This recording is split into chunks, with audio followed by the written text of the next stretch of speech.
And to that piece of lieutenant that's always on his podcast, bash us, him.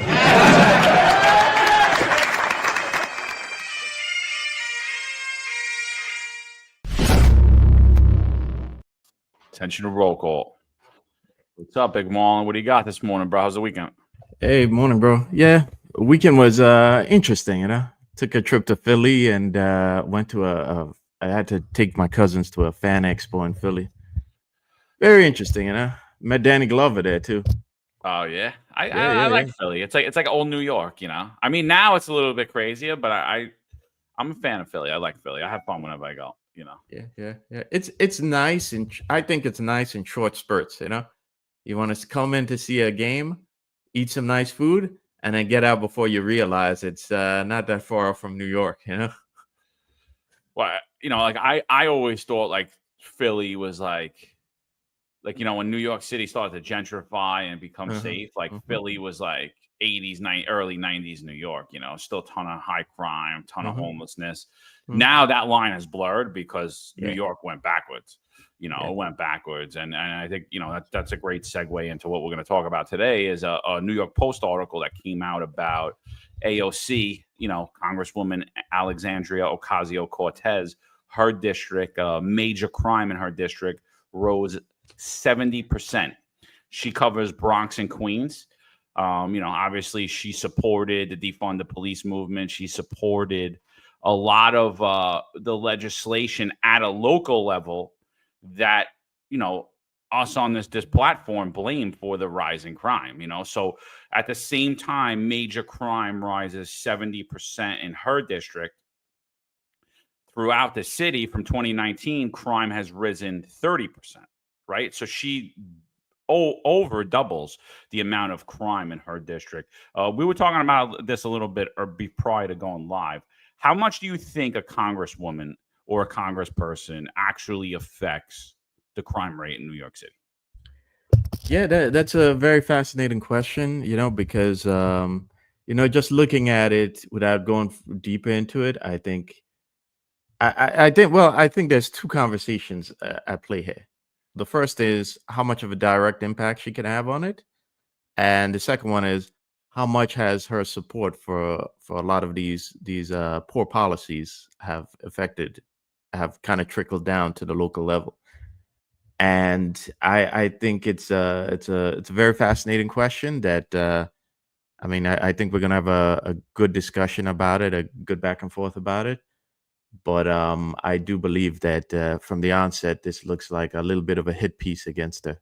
So, and by the way, we're not fans of AOC, so let's be clear on that. Yeah, so I mean, I think to be fair, like she's supported the defund the police movement. You know, you mentioned prior to getting on that she backs DSA back candidates who were basically anti-police. But just the nitty gritty of it, right? Like to me, when I look at this, I'm like, well, how come this hit piece wasn't done on the Congresswoman Nicole Malliotakis for the last 3 years when you look at the crime rate in Staten Island and Brooklyn where she covers? I mean, because the same's true, you know? And then I'm like, well, am I going to blame Nicole Malliotakis for the rise in crime? Now, you know, she supports a lot of common sense legislation, Nicole Malliotakis. So, you know, she backs the blue in like the commercial sense of the word, right? Like she doesn't truly back, you know, she wasn't there for you. She wasn't there for me. She wasn't there for Sal. She wasn't there for when anybody's making waves, but common sense on the face, I would say she's a back the blue candidate where she actually supports the police being able to go do their job, does not support policy that would traditionally cause crime to rise. But yet, since 2019, crime in her district has risen almost double, almost same as AOC. You know, major crime in Staten Island's through the roof right now, dude. This year, it's this year. You know, obviously we've shown you a little reasons why it's down this year, but since 2019, if you look at the rise in crime in Staten Island, I mean, it's unrecognizable to what it was prior to that. It's that inconvenient fact that the NYPD doesn't want to compare to 2019 numbers anywhere in the city. Never mind. I honestly think in the worst area is Staten Island, and I'm going to sit there and say, well, can I blame Nicole Maliotakis for that? Well, that's a good point, but I think there's something that there's a little bit of difference there in that, like AOC, like I look at her national, her stances on national issues, like the defund the police movement, the migrant crisis, the even the push that's on a certain level national for decriminalization of prostitution through Bernie Sanders and Elizabeth Warren, and I see that little difference there that I have to in the back of my head I have to wonder how much of that is like is kind of trickling down onto the local level. How much of the national DNC policy for that is influencing the local politicians and giving them the kind of the platform to push on the local level.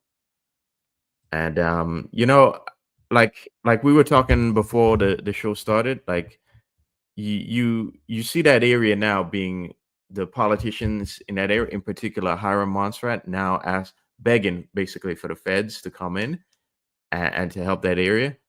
And then you look at like AOC's stance on defund the police, going way back to like 2018 and 2019, before in a lot of ways the things really got heated with Floyd and with the summer of I think the summer of love, as they call it.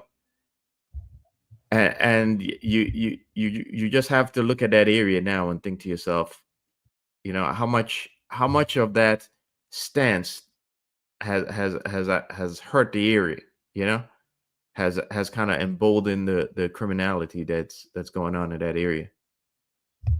Well, I think that's really the question, dude. Like, so AOC's district sees a 70% crime surge, right? Double what's happening in New York City, right? And so now the Post, congratulations, you actually admitted what we've been telling everybody on this platform for 3 years, that crime under Eric Adams is up over 30%, major crime. So, so all the fluff pieces on Jessica Tisch, you just basically debunked in this one article. So thank you.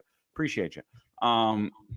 Thank you for backing up what we've been saying. So, but I mean, I think, and Sal often says it, and myself, Eric often says it. I think I've even heard you say it, and because it's true, and we hear a lot of the audience and our guests say it, your local politicians affect your life more than those on the national level. When I look at members of Congress, I look at them as national politicians. Yeah, they represent me in Washington. They do.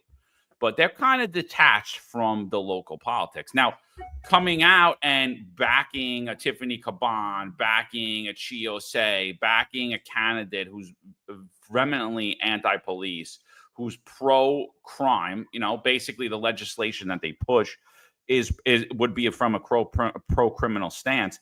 I could see how that has a cascading effect on crime.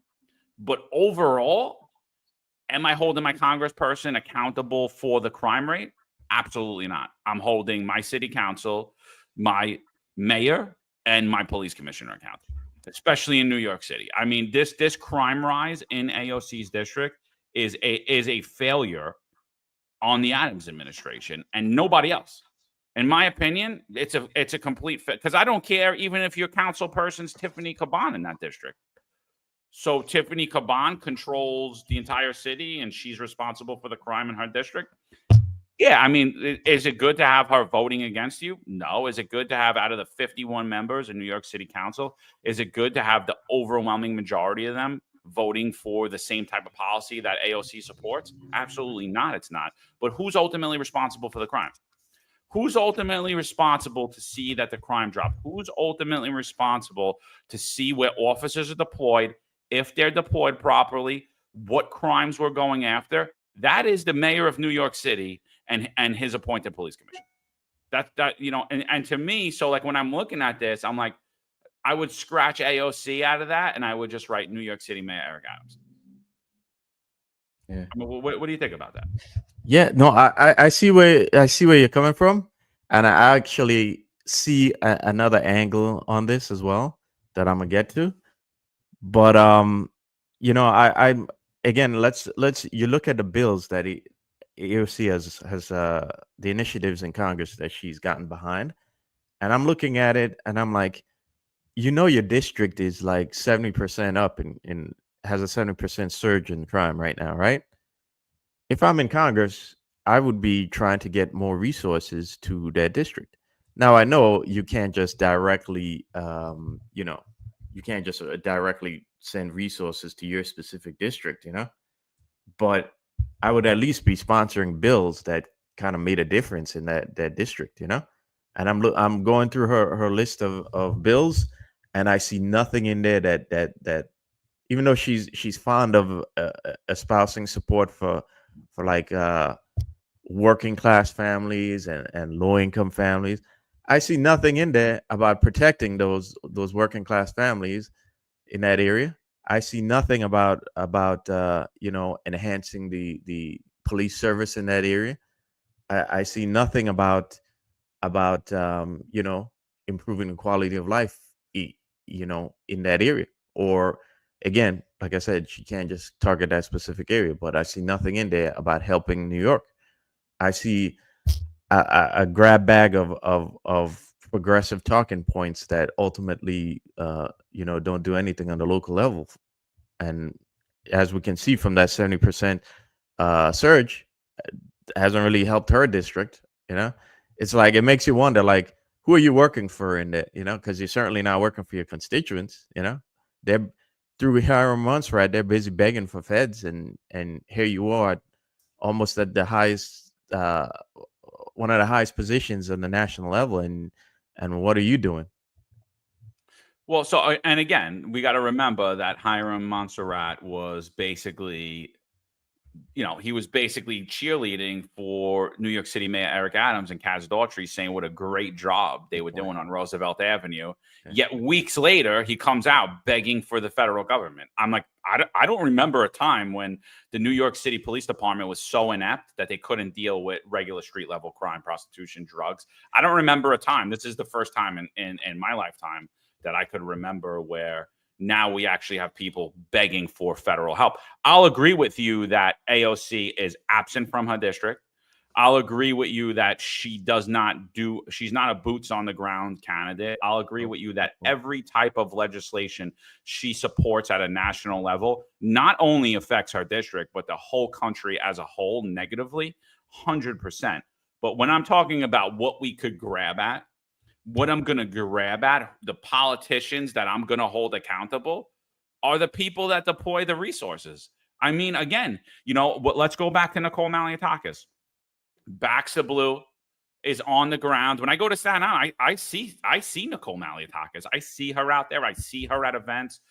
You could get in contact with Nicole Maliotakis. She'll have her office reach back out to you if she won't reach out to you herself. And like I said, she traditionally backs the legislation that supports a anti-crime agenda, an agenda that supports the police, that empowers the police. And yet we saw the same rise in crime in her district. Maybe even worse, dude. I didn't calculate all the numbers, but I remember going back a year or two ago, the crime rate, the major crime rate in Staten Island was up over 100% at one point. And so I think it was worse than this. And we weren't holding Nicole Maliotakis' feet to the fire. Why not? Because at the end of the day, it's really not her. It's the mayor. The mayor. So like, whether I have a socialist candidate or I have a rhino candidate, you know, we'll take the socialist AOC, we'll take the rhino Nicole Maliotakis, we'll look at them together. I back the blue, I don't, and I'm the mayor in New York City, and I'm like, you know what? We're not sending any cops to those precincts. Guess what's going to happen? Crime's going to rise in both of those districts. We're not focusing on prostitution.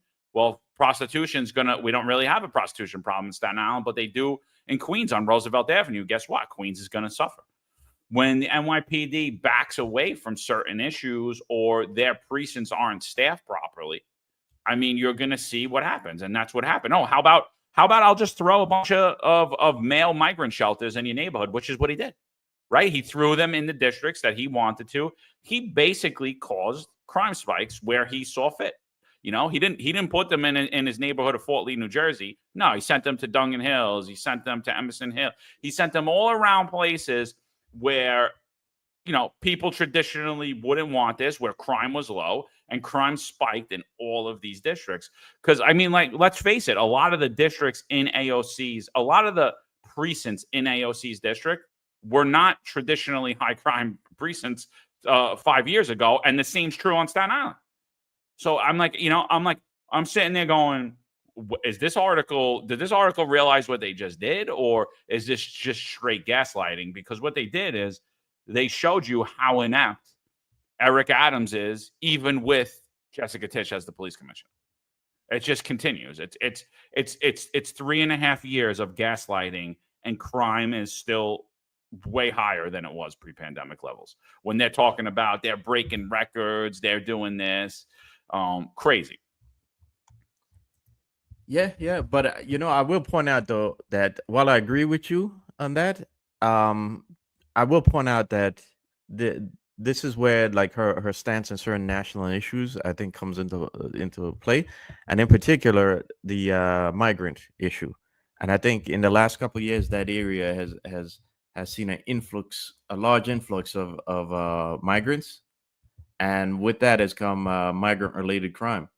And you've seen her you know, you've seen her antics as it pertained to the border wall, with her visits to the detention facility, and her opposition to bills that would basically strengthen the borders, including and also her push for a path to citizenship, like an accelerated path to citizenship and worker permits for these illegal migrants. And I think that's something that, while I agree with you, I think we can't dismiss that, because you know, as we've said before, like a lot of the sex trafficking issues come out of that massive surge of illegal migrants that's come across the borders. So I don't think it's a coincidence that Roosevelt Avenue, which in particular, which has always had a problem with prostitution, but I don't think it's a coincidence that it's we're seeing things kind of get even more out of hand now. And so again, I think we have to also keep in mind that you know, she's been one of those people that have thrown a kind of like a monkey wrench into any plans that the federal government has for cutting the tap of migrants, of illegal migration. While I agree, I'm not going to agree totally, but I agree with you in part. Mm-hmm. You know, and again, you know, I don't think she even understands the issues that her constituents are facing on the ground. She's basically like a national celebrity. She hangs out in Washington, D.C. You know, she's the Republicans have not put up a good front to try to unseat her if she's such a big problem. You know, the two Tina Forte runs, in my opinion, were not good campaign ran. You know, I personally believe that, you know, the Republicans could have took back her seat. And they failed miserably at doing so, or even trying to. They gave such an inept response to try to unseat her. So I'm like, obviously they're not too concerned with unseating her. They should have been in the district, getting boots on the ground, talking to the people in her district, like the New York Post did here, to write this hit piece on her. I mean, you could have rallied the voters. I mean, and the Republican Party did not do that. But when I look bigger as a whole, again, I'm just going to say it. When I look at her anti-police stance, her pro-crime stance, her open border stance, all of those things, expectedly, anybody with common sense would see that crime would rise supporting this. Anybody but a Democrat would tell you that crime's going to rise. Even Democrat cops are going to tell you, yeah, you know, crime's going to go up, blah, blah, blah. Right. But like, when I look at that, and then I look at even Tiffany Caban, who's now a city council person, who's really now more in tune with the community and what's going on, and they basically support all of the same issues, right? They're basically DSA candidates, and they support almost the exact same issues. There's defund the police, the open borders, to the shutdown of jails, to not incarcerate people. They support all of those issues. But I'm sitting there and I'm saying, well, if I'm the mayor of New York City, there's still no way crime rises in their specific district as a result. Their crime only rises in their specific district as a result if I don't deploy my resources properly. Right? There's nothing that handcuffed her district that she did, or Tiffany Caban did, that handcuffed her district, or that her district is policed any differently than the rest of the city. There's absolutely nothing different other than the mayor and his appointed police commissioner's response to the issues facing her. That's my point in the whole thing. I'm not saying that this woman should be in Congress. I'm not saying that Tiffany Caban should be in city council. I think when I listen to them, I'm like, I could tell that to a third grade class, and they would be like, yeah, that's not a good idea. I don't think those are good ideas, right? But yet New York City Democrats continue to overwhelmingly vote for them. But I'm sitting there and I'm saying, I can't point the finger at AOC for that. I cannot point the finger at AOC for the crime rise. I am pointing the finger solely at the hands of, and the only reason I keep mentioning the mayor in this is because he appointed the police commissioner, and he is in fact the actual police commissioner. Him, and he has his little buddy Cass Daughtry running around, deputy mayor of public safety. They have not let Jessica Tisch run the job, same way that they did to Keechant Sewell. You know, so it is Eric. This is Eric Adams' world. This crime spike in the 4.3, in the 4.8, in the 109, the 106, and the 110, the 114. You know, all this crime spike. This to me is like, again, crime and Eric Adams, New York City. Yeah, you know. Okay, so the point I thought of as like the last go around was that you know, it's very fascinating that this article is coming out at this point, right? With the election coming around in November, you know, and that's the point I thought of. I just thought of. I'm like, wait a second, you know, what have we been talking about the last couple of days here about the politics season? You know, we put out a segment called "Trust Me, Bro." And it's like that season where it's like, trust me, bro. You know, don't look deeper into what's going on. You know, don't you know, all these politicians are up for election in the fall, and we're seeing things happen all of a sudden that it's like, is this a coincidence that this is happening now? I mean, to me, I said this seems like a little bit of a hit piece, and the angle that I look at when I think of that is that is this to kind of displace?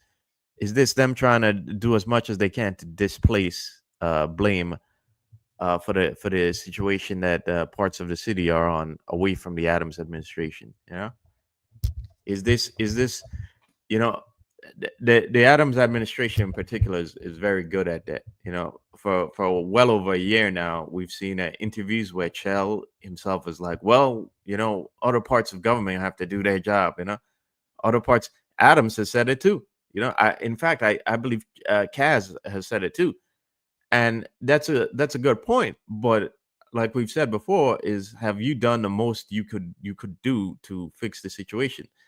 And when you look at like AOC's district, I agree with you that the mayor done in as much as the mayor and the police department done the best job they could have done to fix the situation there. And it's clearly not. And it's clear, it's, as we've said before, it's band-aid approaches that just displace crime for the period that there's been more manpower there. And now that you see that the manpower has kind of shrunk in terms of like the Roosevelt Avenue initiative. Well, what are we seeing? The surge in the same problems that were there prior to that initiative come back. So to me, this does seem like a bit of a hit piece designed to displace that blame for the situation away from Adams in hopes of bolstering his platform, which was the centrist, security minded Democrat. And again, without security, and a stable public safety situation, what platform does Eric Adams actually have? He has none. He just opened up that what was it? Stop anti-Semitism line. I mean, the guy has done everything to help anti-Semitism and every other form of hate crime grow in New York City because, like I consistently say, there's no way to effectively reduce hate crimes without effectively reducing all crime. I mean, and I'm willing to debate anybody on that fact. Like, hate crimes in general are a result of the overall crime trend, right? Most of them, they're done. To be a hate crime, it has to be done in whole or in part related to your hate for someone. That's why the crime happened. Like if I punched you in the face. But that's not really how most of these hate crimes are occurring. A lot of these hate crimes are occurring by way of the mentally ill. And they're using a racial slur or they're using a slang. And yeah, traditionally, that wouldn't be a hate crime if you were following the book. But there's so much, Eric Adams, NYPD is so politically motivated that all you need is one member of the community to complain and say that's a hate crime. He's going to make it a hate crime, even if it's not. Well, he used a racial slur. It's like, yeah, but he's off his medicine and he's been homeless for days and he's been punching everyone in the face using racial slurs. And by the way, he's the same race as them. It's like, or he's the same religion, whatever it is, and so to me, like that whole thing, it's a complete gaslighting. He just opened up that anti-Semitism task force, and I was like, that should just literally be called. And now the politicians are actually parroting exactly what we said here. It should, and I think I did a bunch of tweets about it too, where I said he should literally call that the task force to garner the Jewish vote. Because it has nothing to do, like there's nothing that's going to be done that's going to come out of that task force that's actually going to cause anti-Semitism to decrease. Unless you're attacking all crime, you can't just hone in, all right, we're going to stop this. You just can't do it because most of these things stem from violent street crime. They stem from street crime. They don't stem from anything else. There's not like this hate group running around New York City like Eric Adams would like you have to believe when he told you one of the biggest threats New York City was facing was white supremacy, and he needed his brother to be in charge of his security staff. I mean, and this article is basically just as ridiculous as Eric Adams' claim that he had to illegally hire his brother because he was worried about white supremacy. This is total gaslighting, in my opinion. And it's a hit piece, right? Like you could sit there and you could say, oh man, yeah, she does nothing. Oh, she's not involved. Oh, she supports all this horrible thing. Agreed. But how much does her stances actually affect the crime rate in New York City? Leo Fierpini, he says it best here. Your local politician is like the sergeant or lieutenant. They affect your day-to-day life. That's your mayor. That's your city councilman. That's your police commissioner in New York City. They're appointed, right? So I hold that mayor accountable. He's in charge of those appointments, right? He's the general manager. So to me, when you're blaming the police commissioner, blame the mayor. They affect your daily life. National politicians are like 3-star chiefs in one police plaza. They affect you, but in a more removed way. And honestly, I think the 3-star chief could even affect you more at a local level than an AOC could. Because, again, she's completely detached, and that crime rate should hang on the hat of New York City Mayor Eric Adams, along with the city council. I won't lie. There are issues that are in the city council, but again, why is it solely in HUD district? Why are we looking at HUD district without doing the comparison to the Republican, Nicole Malliotakis, when I think the crime rate was actually worse? It was up over 100% at one point. To your point, how much of the the hate crimes have actually happened on the street level in places like Crown Heights and the 7-7, because something to keep in mind that I'm looking at the stats for year to date, and they're up in felony assaults in that area. So to your point, like, if Eric Adams actually wanted to improve the lives of the Jewish community there, and lower the amount of hate crimes against them, then wouldn't the simplest solution be to increase the manpower in that precinct? Shouldn't the simplest solution be to have more cops just walking foot posts in the area to prevent like those random attacks on the street? And instead of doing that, we're getting the smoke and mirrors and dog and pony show that is this new agency within the mayor's office. So to me, it's like we keep going back to the fact that the major problem in the city is the lack of cops, and it's a resource that is being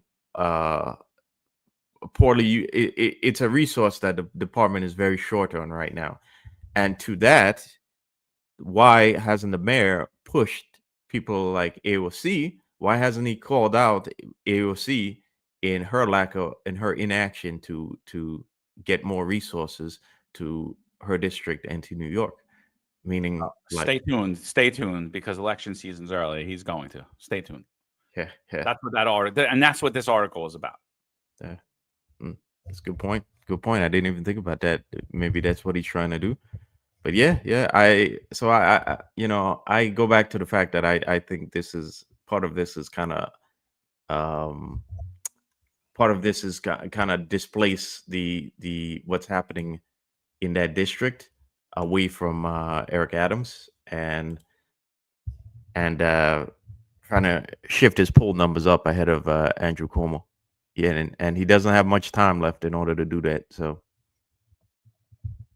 yeah, no, and like I've noticed, like as we do like any of these political interviews, they're so like downvoted. It's not even funny. Like we don't get half the traction. I think there's a couple where we have like 300 views on them. I mean, right now this morning we're talking about AOC. There's 8,800 people, still growing. Like it's very obvious the manipulation of social media and the media platforms when it comes time for the election. And look, I just started talking about it stops cold. Pat Donahue says, when Hiram Montserrat is considered a voice of reason, that tells us all we need to know. Roosevelt Avenue is Tijuana North.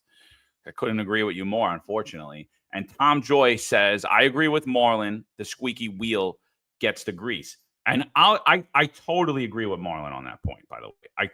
Like your congressperson should be the cheerleader for their district. That's what it should be. You're going to national, you're going to the federal government, you're going to Washington, D.C. to cheerlead for your district, to cheerlead for your constituents, right? And what they're complaining about. And the residents of not only AOC's district, but of Nicole Maliotakis' district was complaining about the crime rate. The business owners, the people that live there, the children that go to school, complaining. And I have to do the comparison. Nicole Maliotakis is cheerleading for her constituents. AOC is cheerleading for the Democratic Socialists of America. Both of their crime rates have risen. Who am I to blame? I'm blaming AOC and not blaming Nicole Maliotakis. I'm not blaming either of them. I don't agree with anything that AOC is saying. I agree with Nicole Maliotakis' style of well, not totally her style, but I would like to know how she trades. I would like to get to her stock trades, Nicole Maliotakis, but not totally her style. But I align more with Nicole Maliotakis than I do with AOC. Obviously, I don't think there's anything that AOC's ever said that I agreed with. But it's like, again, how could I say that she's responsible for the crime in her district and then not say that Nicole Maliotakis is just as responsible? And the reason I'm not giving a pass to either of them, what I'm saying is that local politics is affecting your life more than what's happening in Congress. And that crime rate specifically in their districts is risen as a result of Eric Adams' inability to manage New York City, to manage the New York City Police Department, and to properly deploy resources and to put people in charge of things that could actually fix things. Right. And that's the major problem. I mean, we saw what the Dream Team turned into. Right. And now, they're trying to ride on Jessica Tisch's coattails. And honestly, she's got the deck stacked against her. She's got the deck stacked against her because she's surrounded by Eric Adams' cronies.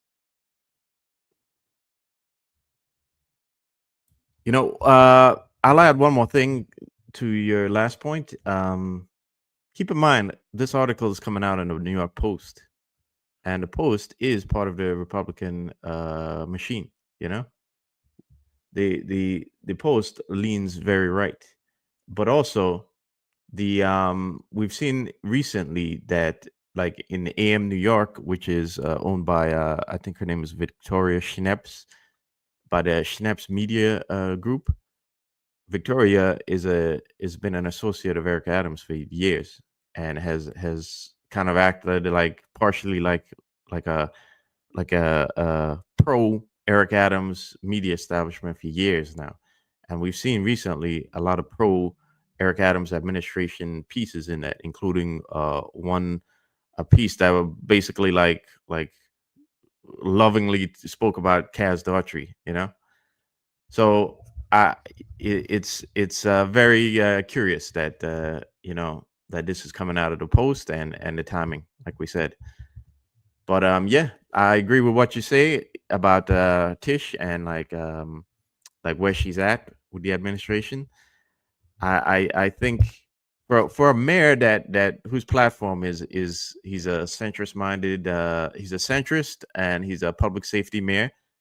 For a mayor with that platform, you would think this guy would have been like really going at people like AOC and Washington for not giving him the resources he needs, But again, I think he's only returned to that kind of platform recently, ever since the Trump administration dropped his case, because the years prior, ever since he was elected, he became the party mayor, and his focus seemed to be entirely off base from actual public safety up until what happened, and now he seems to be back into that serious candidate mode again.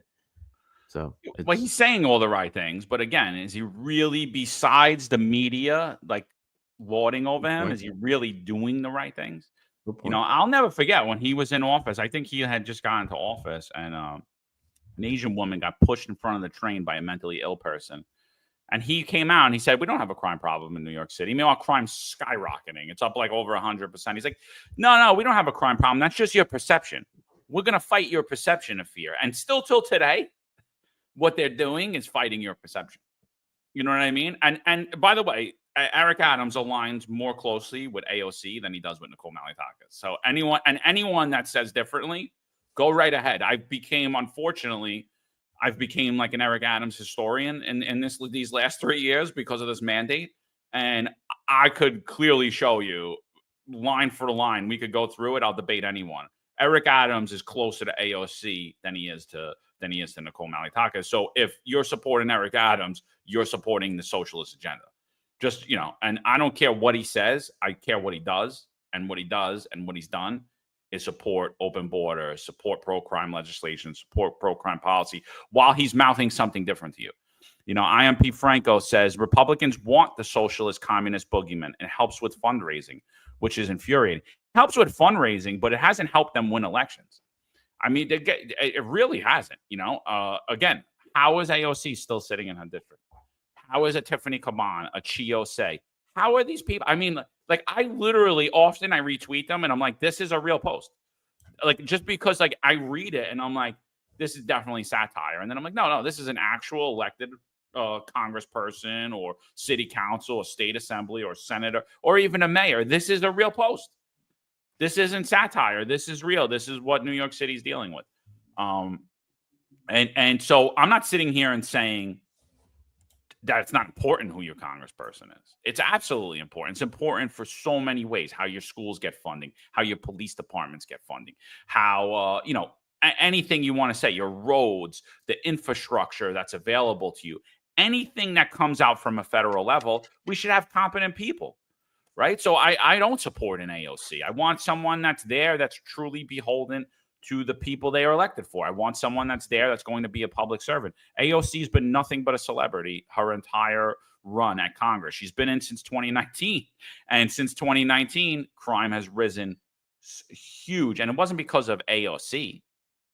It's because of the entire Democratic criminal reform, criminal justice reform, and like it was all of these policies that were results from candidates like AOC and Eric Adams. So I like when I sit there and I read, I look at this article, I'm like, yeah, gaslighting. It's like the gaslighting continues. The gaslighting from Republican media has never been more obvious than it is right now. I am like besides myself watching the Trust Me Bro. You know, I think you got anything on this? Because I think it's time for a Trust Me Bro segment. You got anything on this else on this before we get off this and move over to Trust Me Bro? No, but I'll just say that the perception management continues at the Adams administration. The only difference is they're being a lot smarter about it now than they were. And I think they're telling us less of it while more of it is happening in the background. Again, through the usage of things like these newspapers. And again, like I just mentioned, the other newspaper that's been pushing out some pro Eric Adams propaganda lately. You know, so that fact hasn't changed. It's just they seem a little smarter about it now. Whereas before they were they kept openly telling us perception. So yeah, so morning everybody in the chat. We got about 9,500 people on here this morning. Sorry if I miss anybody. We do have a lot of comments coming in hot and heavy. We'll try to get to most of your comments. If you guys could just do us a favor, like, share, and subscribe to the podcast. Check us out on YouTube at The Finest Unfiltered, on Rumble at The Finest Unfiltered, and on Twitter at The Finest Cast. Check out Marlon at Fire Detective. What's up, brother? One more thing, John, before we move on to the next segment. I just want to point out for our listeners that we're not just the only ones talking about this, right? And talking about AOC's hypocrisies here.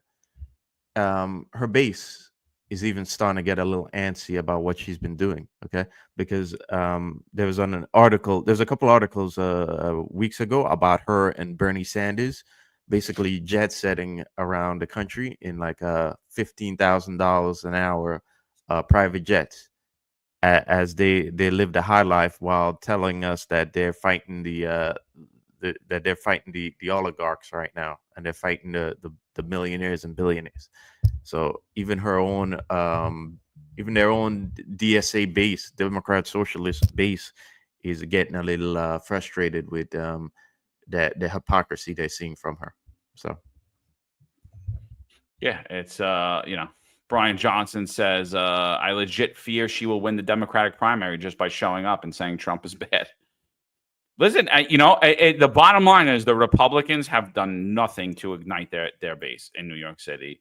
And I think I could say that nationally, too. Honestly, I think all the great strides that were made in the presidential election have been lost. I think a lot of the base, and you're seeing a lot of people fracture away from the Trump administration. They're saying, this is not what I voted for. I don't know what I'm watching. I'm watching podcasters and social media handles gaslight me and get nothing done. And get absolutely nothing done. And I'm like, and by the way, breaking your campaign promises. Eric Adams kept his campaign promise and you voted for him, so you should be happy about it. Eric Adams told you he was going to defund the NYPD by $600 million to $1 billion.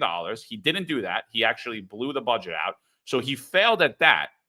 But to be fair, he said he was going to lower the headcount in the NYPD, and he succeeded greatly at that.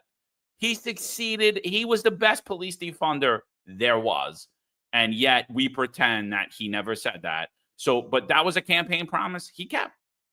He kept that. Did he tell you he wanted open borders? Yes, he did. After he got indicted, he changed that. Did he tell you that he wanted illegals to vote in New York City elections? Yes, he did. And even after he got indicted, he lost a court case that would allow them to. So unfortunate for him. Is he continuing to spend billions of dollars? Did he spend 20 times more the amount of every other sanctuary city combined? Yes, he did. Right? Did he do all these things? Yeah, he did. And you know what? So most of his campaign promises he kept. Did he change them after he got indicted and he wanted to align with Trump and now he wants to get reelected? Yes, he did. But he kept his promises. His promises made, promises kept. Trump administration, I can't say so much. You know, I'll give a shout out. Well, let's call what they did that was good. They get the military members back. Right, who were illegally fired and forced out of the military for the vaccine mandate, right? That didn't happen for cops and firefighters throughout New York City. No, we're still being shut out by the Republicans in New York City. The only one that's talking about is Joanne Ariola. That's it. Joanne Ariola, Vicky Paladino. That's it. Other than them, I don't hear nobody talking about it. Other than them, it's like, yeah, so what? We violated your civil rights. We did all this, but no big deal. No big deal.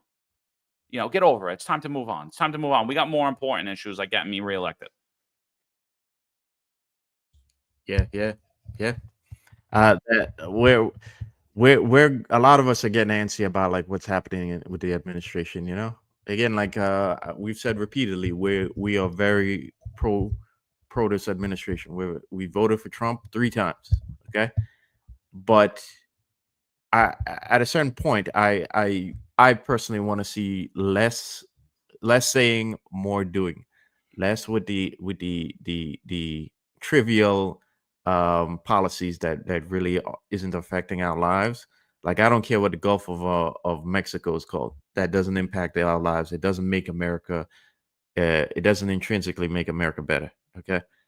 I want to see policy, and I want to see action, and I want to see all the stuff that we were promised were going to happen.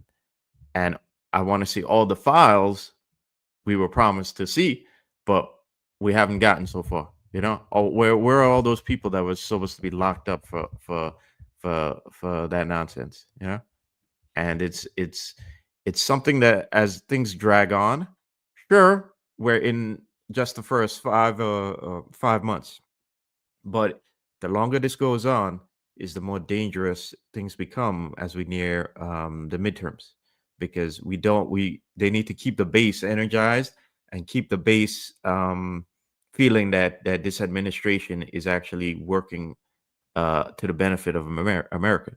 Otherwise, I don't see how they're going to be motivated in order to show up at the polls when the midterms come around.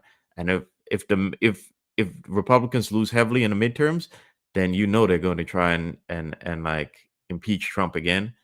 They're gonna try all kinds of nonsense that's going to ultimately bring his policies to a halt. And his policies, he only has that short amount of time in order to get building to return back to America and to get our economy up and going again. Keep in mind now, the economy, I think I mentioned this a couple of weeks ago. The Federal Reserve of Atlanta said the GDP is at -2. So that's a big problem. And the longer that goes on in America, that becomes a house of cards getting ready to teeter and collapse. So he has a short time to accomplish what he wants to do, and by not motivating the base and by not doing as was promised, that only hurts. Logic's Finest said, we have Bloomberg for 12 straight years. How the heck hasn't the New York Republican Party found another Republican to run for mayor? Extremely frustrating. Again, I think that the Republican Party is inept. I think they're in bed. Even Curtis Lewa said it. He said what we told you months ago. The Trump-backed candidate is Eric Adams. Eric Adams, the guy that fired Marlon Bethel without giving him due process, forced me out of my career, fired Sal Greco for being a fan of Donald Trump and associating with Roger Stone. And Kevin Barry on Facebook, he says, wait for it. Trump will send federal money for extra cops to save Eric at the last minute. Exactly, because now he's scared. He hasn't beholden to him, and I think it's a bad move. And I agree with you, Marlon. If he loses the midterms, he's getting impeached day one. It's not going to be the next week. It's going to be, if we lose the midterms, day one, Trump's getting impeached. You know what he's getting impeached over? The drop charges on Eric Adams. I mean, it was the dumbest thing. And I'm not blaming Trump. He's got a lot of idiots around him. He's got a lot of nefarious people around him. It's again, I think it's actually worse than his first term, the amount of people he has around him. Raheem Hamilton says, every time Trump does what he says he's going to do in his campaign, the Democrat judges keep blocking what he's going to do. You can't say Trump is not doing his thing. So, all right. Again, what we're saying is you're being gaslit. That's what we're telling you. Because what you can't just do things and then cry about it when you know that they're going to get shot down. So the PBA, the DEA, during New York City's vaccine mandate, they put legal challenges. They offered up lawsuits for officers, right, to not have to comply with New York City's vaccine mandate. When I read the lawsuit, I slammed my desk because I was like, this lawsuit, I'm totally against these mandates. I'm going to lose my career over this. If I was a judge and I read this lawsuit, I'm throwing this lawsuit out. This lawsuit was being put in to set precedent in the courts to align with New York City. Now, is what Trump doing as nefarious as that? No, I don't think so at all. But when you're doing inept actions that the courts are going to say are illegal because they are, yes, you can't blame the judges. You can't blame the judges for upholding the law. You have to put actual things that could happen. You have to have competent people around you that says, this is legally what we could do, and let's do them. This is what we need passed. Let's get that passed. Not push these executive orders and a lot of this stuff. I'm looking at it too, and I'm saying I align with his agenda, but I'm looking at it again, and I'm saying, I don't know, man. When you start to deport people because they have a tattoo of a marijuana leaf and they're actually a United States citizen, you're not going to win me over either, you know? And I voted for the guy 3 times, and I've never wavered in my support of him. Have I been critical of him? Absolutely, I've been critical of every human on earth. I wake up in the morning, I look in the mirror, and I'm critical of myself from the day prior, how I failed and what I could do better. I mean, and if we're not doing our jobs as citizens. So this is what we're talking about the gaslighting and about the Trump, right? This is it. We heard day one, you were going to get the Epstein files. You were going to know who was in the black book. You were going to know who the contacts were. The American people deserve to know. Dan Bongino, how many episodes did Dan Bongino do talking about how the American people deserve to know what happened in the Epstein trial? To me, it wasn't really a hot button issue for me because I was like, this whole thing looks insane to me. I'm like, either Jeffrey Epstein is being used as a scapegoat and a gaslighting and something to infuriate their base and get voters, or there was a huge scandal here and it's being covered up. And so now Dan Bongino and Kash Patel, in my opinion, have fell into those 2 categories. Either they're using the Epstein to gaslight the public, or they used it, excuse me, they're admitting that they used Epstein to gaslight the public, or they're helping to cover up whatever happened with Jeffrey Epstein. So this is, they do this interview with Maria Bartiromo, right, on Fox. And it's talking point after talking point, and it's pure gaslighting. I just want to play this first before we talk about this. Let's get your thoughts after the video. You said Jeffrey Epstein committed suicide. People don't believe it. Well, I mean, listen, they have a right to their opinion, but as someone who has worked as a public defender, as a prosecutor, who's been in that prison system, who's been in the Metropolitan Detention Center, who's been in segregated housing, you know a suicide when you see one, and that's what that was. He killed himself. You want me to? I've seen the whole file. He killed himself. I know it's hard work. You said.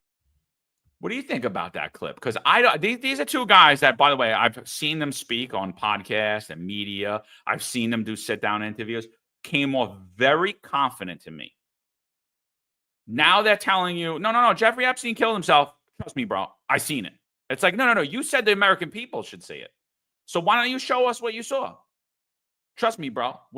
This is the trust me, bro segment. What do you think about this? Yeah, this is the most subdued I've seen both of these two guys. You know, we've seen videos of Kash Patel basically swatting down senators, you know, in front of Congress. You know, and here they are, both seem like, you know, we thought these guys were like lions, you know, and here they are, they're like puppies in front of this media, and it's just to me, like I watch this and I'm thinking, is this what did they do? Is this a humiliation ritual? You know, why are they saying this? You know, even i- even if even if right, all the evidence they have points to this, that he killed himself, right? There is so many questions here that any reasonable person would think to themselves, you know, there's so many questions here. The public isn't going to believe this. You know, the public isn't going to believe this. There's been so much incompetence in this, that it's incompetence to the point where it's like, you know, you think to yourself, they couldn't be that dumb. You know, look at the nonsense with those portfolios, all those social media personalities that were at the White House with portfolios that's an Epstein list on it. It's like, well, you know, this was something that's before they got into the office, they promised us the Epstein list on day one, and instead of day one, we've gotten like dog and pony show and all these issues that have come out with that appear like the government's dragging their feet. You know, why would you say this when you know the public is already frustrated with the way that's gone? It doesn't make any sense to me. You know. So basically, you know, I was like at a loss for words when I saw that. I was like, I saw Benny Johnson. He's reporting on the golden age of America, right? And what he did is he just did clip after clip after clip of them just showing more talking points to try to distract you off of the Epstein thing. Again, it wasn't big for me, but it was big for the Bongino fan base because that's what he talked about. I mean, that was the main thing he talked about. He talked about FBI corruption. He talked about this Epstein case. He said that the American people deserve to know. I mean, here it's clear as day. You want to know if what happened? Here are the files. Based upon what I'm reading, he killed himself. Here are the files for your review. I told you that the American people should be able to see that. But today, now Dan Bongino is totally different from Dan Bongino when he was on his podcast. He's a completely different individual, and he's saying, well, I saw the files. Just trust me because it's me. It's Dan. It's Dan, you know? Even though I told you don't trust the FBI and don't trust your federal government and you want to trust but verify, even though I told you all those things, now I'm going to just say, let's move past the Epstein. You're never getting those files. He killed himself. Let's talk about something else now. Trust me, bro. He killed himself. That's what I heard. I mean, and to me, it was like, I'm like, you know what the equivalent of watching this is? Kash Patel and Dan Bongino do this. It was like, it would be the equivalent.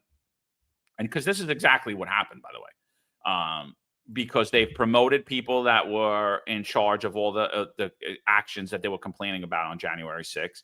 They've promoted people about all the things they were complaining about the denial of religious rights inside of the FBI, promoted all those people. They promoted the people that were going after churches and going after school boards. So it's literally the equivalent of myself, Eric Dim, Marlon Bethel, Sal Greco, now being put in charge of the NYPD. And instead of terminating all of the people that we've been talking about, instead of saying, you're out of here, you're gone, bye. It's like, no. They're all right, bro. Trust me, bro. I looked at everything. They're all right, bro. Everything's good. Everything's happening here. And now we just become a fanboy account for the NYPD and the NYPD is operating exactly the same as it was when we were doing the podcast. Yeah.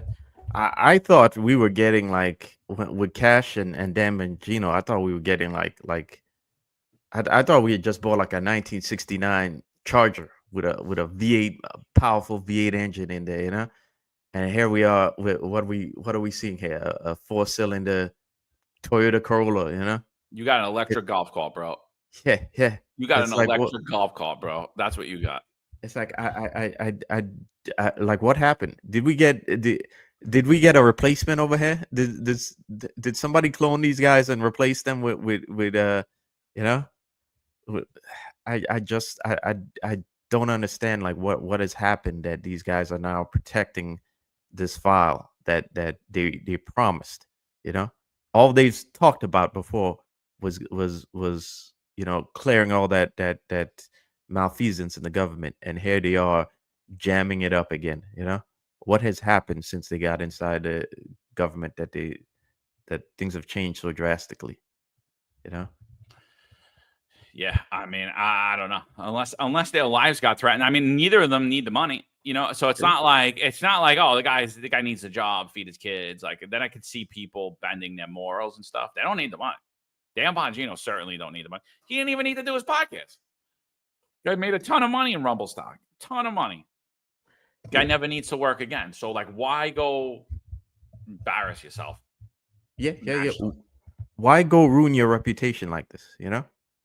Me personally, if I get in there and they tell me, the administration tells me, oh, you can't do this, you can't. All right, I'll see you. I'm out of here. I'm not gonna be there and become a shell of what I promised the public. How could his loyal listeners even? We've talked many times about this. How authenticity is the currency of the future, and the minute you lose authenticity is the minute you're going to lose the audience. And the minute, again, that applies, that's going to apply to politicians. It may not seem as obvious now, but it's especially going to apply to politicians. And guys like Bongino, who's also in the media sphere, once he loses that authenticity, how does he ever plan to get back on there he's not going to be in government forever. So how is his loyal listeners going to look at him again in the future and think, man, this guy is he is a straightforward guy. He does what he says, and he is who he says he's going to be. Because when you see stuff like that, you think, oh man, this guy was all of that just an act that he was putting up.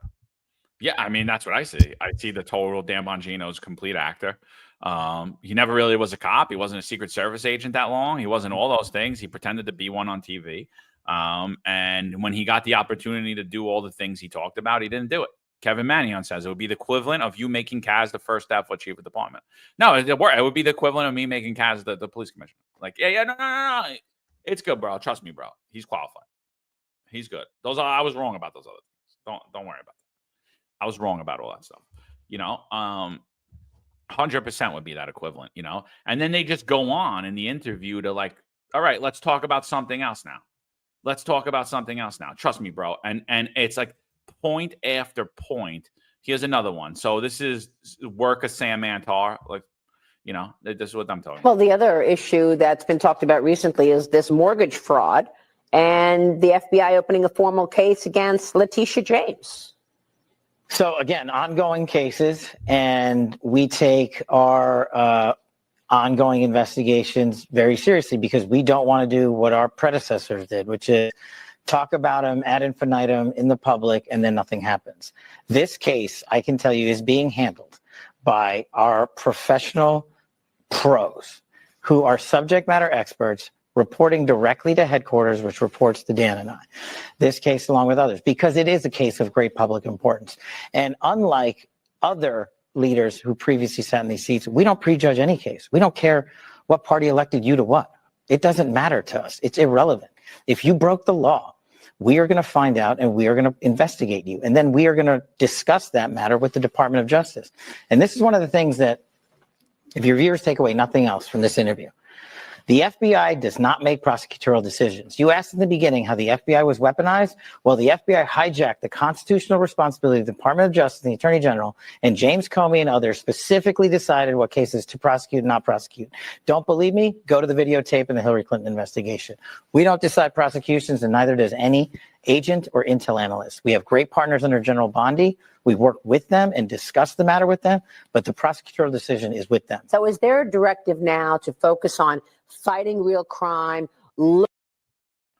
So again, let's get off the Epstein. Let's talk about what's happening with Letitia James. And I find it very funny that they're like, no, just so you know. And by the way, they're 100% correct. Just like the NYPD, the FBI does not prosecute cases. They present cases to the Department of Justice, like the Eric Adams case, that several people lost their careers because they're like, I'm not signing off that I did anything wrong when this guy broke the law.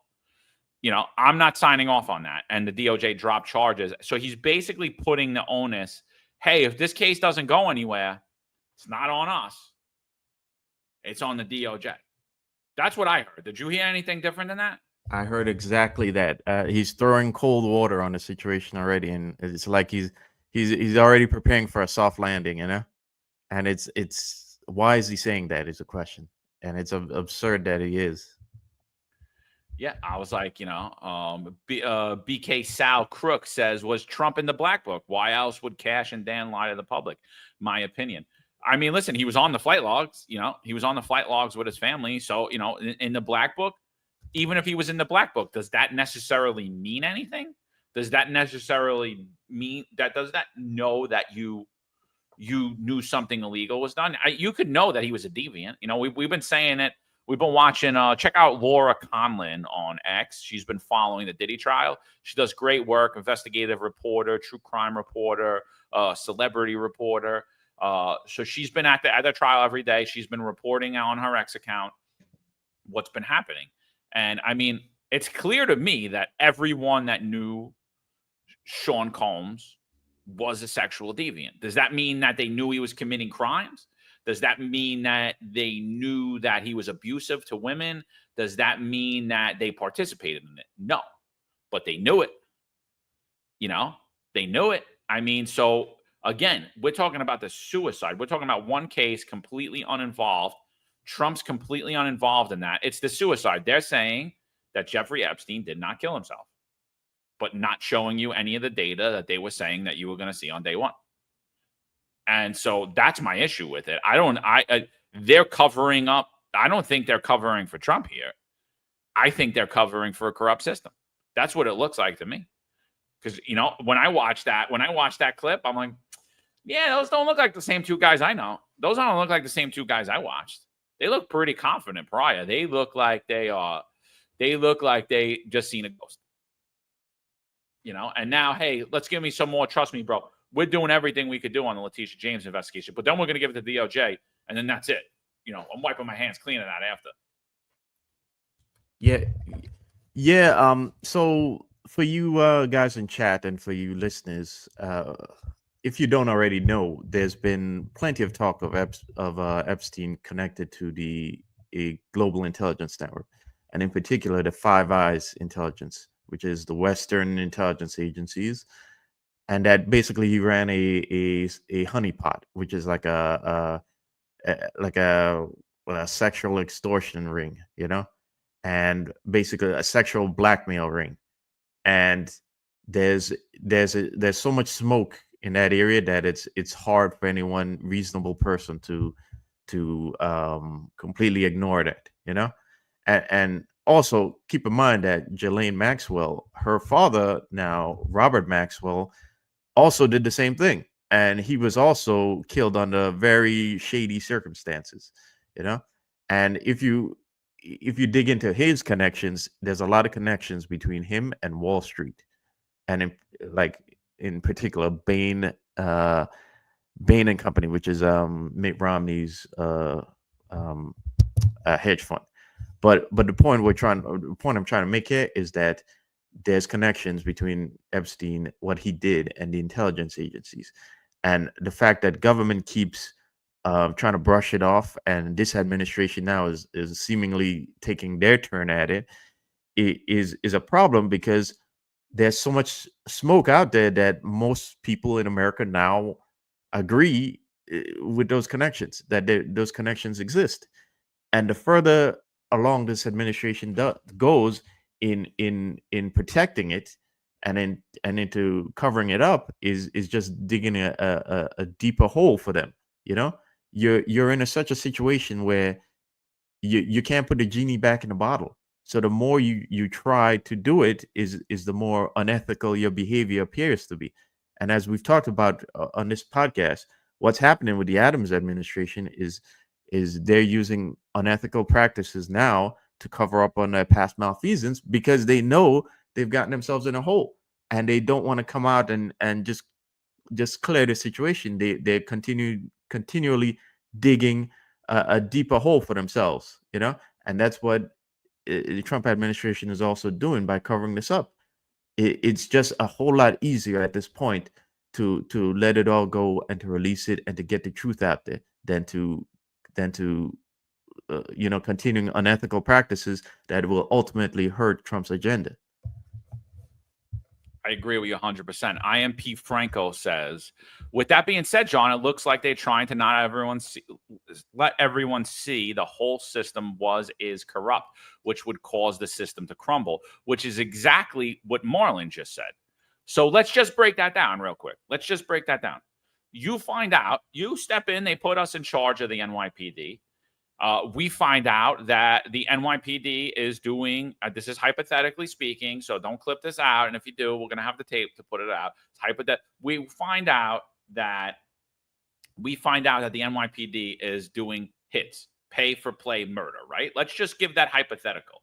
And we get into the system and we find out exactly that that's what's happening.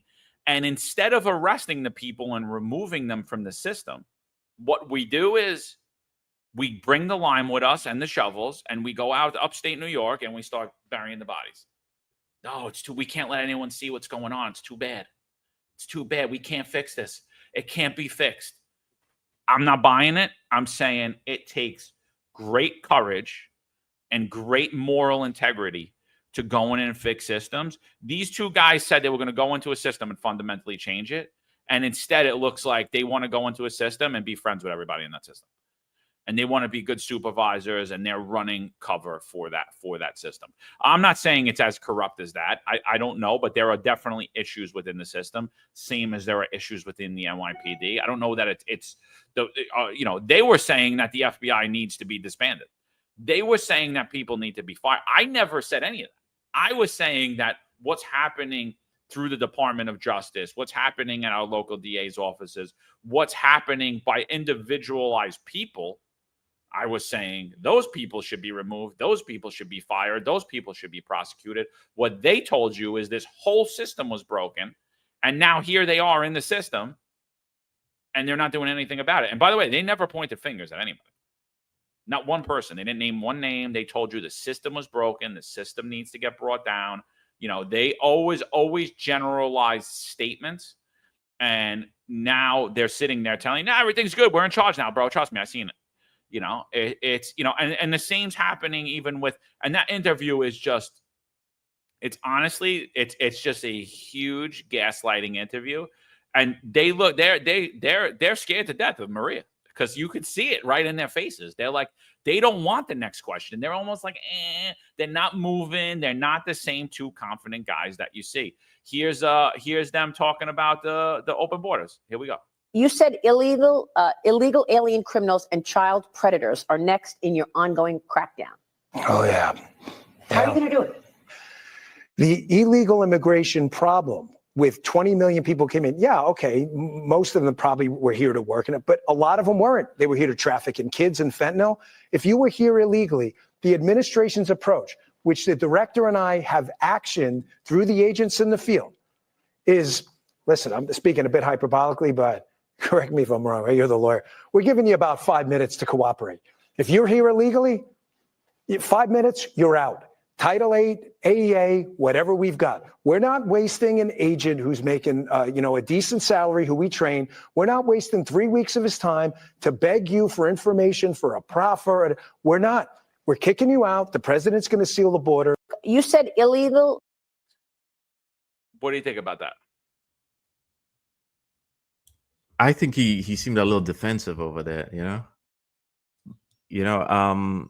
you can't reconcile. It's hard to reconcile all of that with what, we're leaving the poster boy for illegal migrant, illegal migrant evasion into our big cities like Eric Adams. It's hard to reconcile the two. You get off. You basically leave him alone to run amok, and yet you're telling us this. Eric Adams is trying to claw back $8 billion, and yet there's no pushback again from the DOJ and from the federal government. I just can't reconcile the two. It just, to me, it's like, is the goal here to like go after illegal immigrants in every other part of America except the places where it's hurt the most, which are the big progressive cities? Because it to me, it doesn't make sense. And just to remind you guys who are watching, we're again, we want the administration to succeed. We want Kash Patel to succeed at his job, and we want Dan Bongino to succeed at his job too. But what we're seeing here is behavior that is not going to help them. It's only going to hurt them further. Yeah, absolutely. Here's last one before we get off the Trust Me Bro segment. Last one. And just a note on that. Like, we see the border czar, Tom Homan. I mean, listen, I agreed with everything he said leading up to this election. I agreed with everything he said the minute he was appointed. I'm sick of hearing him say it. We're coming for you. I'm arresting you. Get off the news and go do your job. Like, I'm so sick of it. And all I heard was Dan Bongino parrot that same exact, we're coming for you. You got 5 minutes. It's talking points, dude. We're going to do this to use this clip that Benny Johnson's going to make go viral, and all our friends in the media and on social media are going to push so that we're going to get this message out and gaslight the American people. Get them out. Why did New York City just spend another $1.2 billion to house illegals, if that's the case? Why is that contract going to run through the entirety of Trump's presidency? Why is Trump aligning himself and Republicans aligning themselves with someone who wanted open borders and wanted illegals to vote in New York City elections? Why is that happening? Why is that happening? Was Eric Adams ultimately responsible for the border crisis? No, but he cheered it on. He's responsible for them coming to New York City when he started going after and attacking in the media. He started attacking Governor Abbott in Texas. And so Abbott said, okay, you're a sanctuary city. You'll take all of them. No problem. And then he sent it, and then he started crying about it.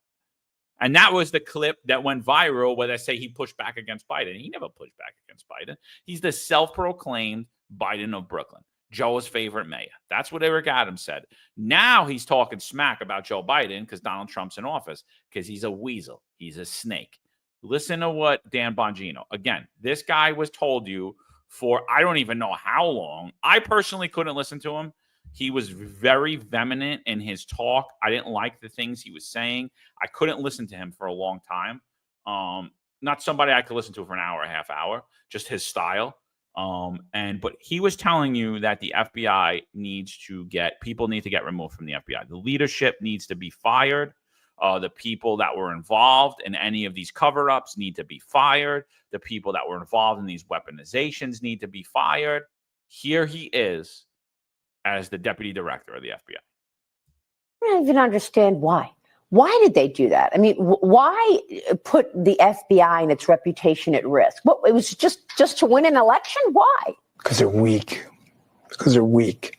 I hate weak people. I can't stand it. They didn't have, we're on TV, so I already said BS once, but they didn't have the guts, the courage, or the character to do the right thing. They did the easy thing. Donald Trump became a convenient political football.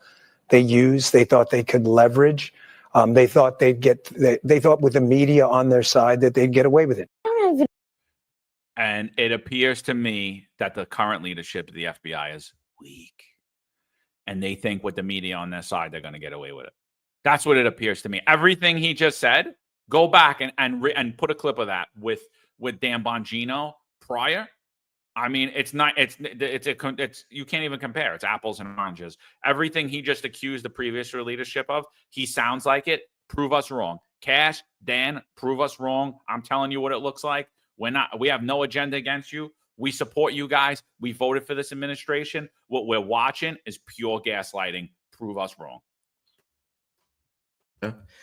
Yeah. And something to keep in mind also is that the Democrats are experts at lawfare traps. Okay, and they're experts at kind of using Sal Alinsky tactics to reframe what they're doing as criminality they're doing as something that their opponents are doing, and just reframing the conversation entirely.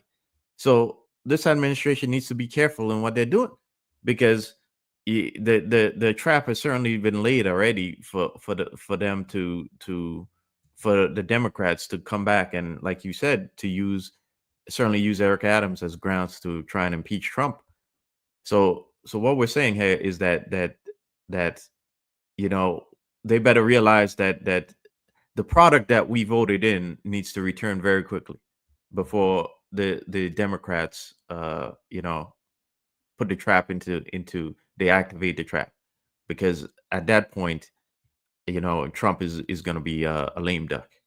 And again, we don't want that. We want success, and we want America to be the America that we grew up in, and even more so the America that we speak about. No, totally agree. So, all right, let's get back. Let's get on to NYPD news, and then we'll get out of here today. We got about almost 12,000 people on here. Thank you for joining us this morning. Do us a favor, check us out at The Finest Unfiltered on YouTube. You can see this show, New York's Finest Retired Unfiltered podcast, as well as the Sal Greco show and the Executive Perspective. Appreciate you guys for joining us. We already talked about the crime in AOC's district. Go check that out. You can check that out on YouTube by rewinding it. We just talked about our Trust Me Bro segment with Dan Bongino and Cash. And now we're going to get on to NYPD news. So this is NYPD officer, current NYPD officer, may I add, Hugh Tran. So this is an article coming out that the NYPD is being sued twice. They're being sued by a driver of a vehicle and the passenger of a vehicle. The driver already dropped their lawsuit. And what I mean by dropped is, put a lawsuit in. They didn't drop the case. They put a lawsuit on the NYPD, and now the woman passenger is also suing the NYPD as a result. Why are they suing the NYPD as a result of an off-duty action by Officer Hugh Tran? That's what people are going to want to know, right? So let me break it down for you. Hugh Tran was somebody with very short time on the job. He was appointed February 24th, 2021 to the New York City Police Department. On September 18th of 2023, he was transferred from the 28th precinct, who the commanding officer of that was Tariq Shepard, to the Deputy Commissioner of Public Information, and he was a cop inside of the social media unit. So he wasn't even off probation. He did 6 months in the academy at the time he was appointed, so we have to put that in there. So he has about a year and a half on the job, not off probation. He's working for one of the members of the Dream Team, the self-proclaimed Dream Team, Tariq Shepard, who's now retired, who became, at one point, was the Deputy Commissioner of Public Information. And Hugh Tran went to work for him with less than 2 years actual street time on the job while still being on probation. So according to the New York Post and court documents, while he was heading home from a wedding in May of 2024, he pulled up to a red light around 11 p.m. and he shot at the vehicle next to him.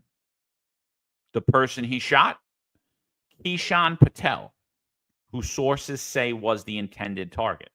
He shot at him, from what we're told, in a drunken rage of jealousy, because what we're being told is there was some type of relationship between him and his intended target. It left Keeshan Patel a paraplegic. So this is an NYPD officer in New Jersey after a wedding, rolls up on the car, just opens fire on the vehicle. So the person who was struck with the bullets, who we believe is the intended target, is a paraplegic. Stephanie Humble, the passenger who's now suing, she was in the vehicle with Patel. She was left with a collapsed lung, numerous fractures, and now permanent cardiac dysfunction as a result of the car careening off of the highway. NYPD sources stated that in Tran's short career, supervisors in the 28th precinct and in the NYPD's Deputy Commissioner of Public Information Office were aware that Tran, a rookie officer, why he was in a detail that young, I don't know. You're going to have to ask Tariq Shepard about that. But they were aware that Tran had a drinking problem and he had a history of mental instability. Nothing was done to remove his firearm or to force him into counseling.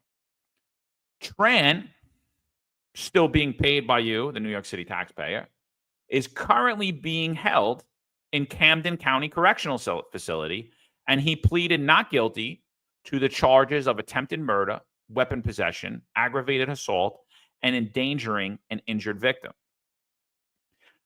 But like I said, according to NYPD records, if you go to NYPD online, they probably scrubbed it after I posted about it, but it might still be there. Tran is still employed by the NYPD. Unlike my good friend over here, Marlon Bethel, who was never charged administratively or criminally, Tran remains employed by the NYPD. He's been receiving due process since he shot somebody, allegedly shot somebody, left, went to work the next day, like absolutely nothing happened.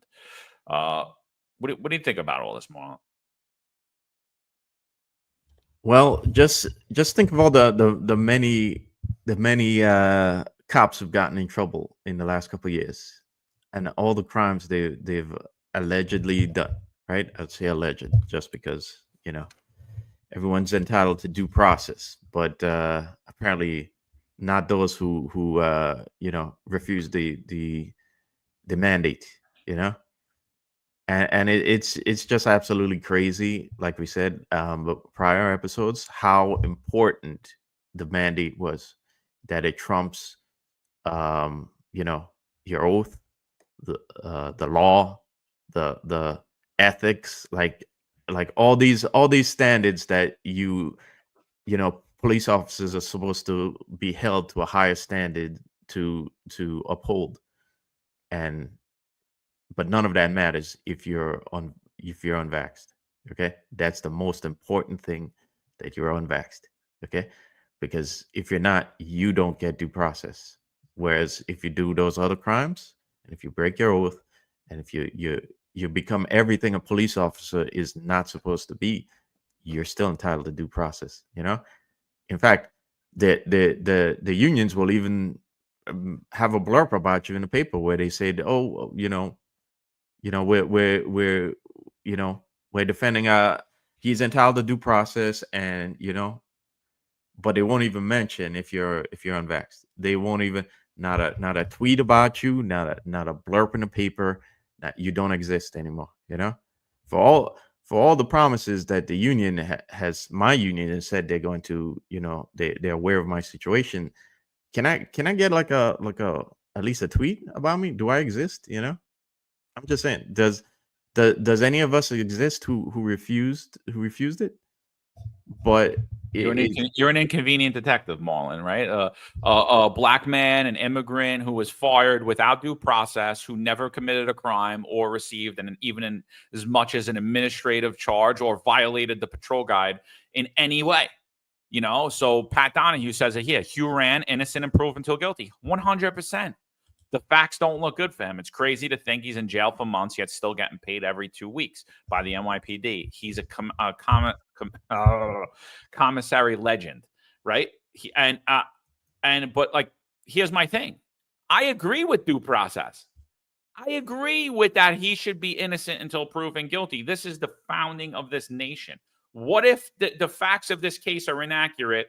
And whatever the New Jersey state troopers, whoever investigated this case, investigated it wrong, and this man is innocent. I don't want him to be fired before he's found guilty in a court of law, or he pleads guilty, which, whatever. I'm not saying he will or he won't, but let's see what happens. I'm not sitting here saying that he should be fired right away. What I'm sitting here and saying, how could somebody be arrested for attempted murder have all of these other charges against them, and them still be on the payroll, but my friend sitting right here, Marlon Bethel, was terminated without due process?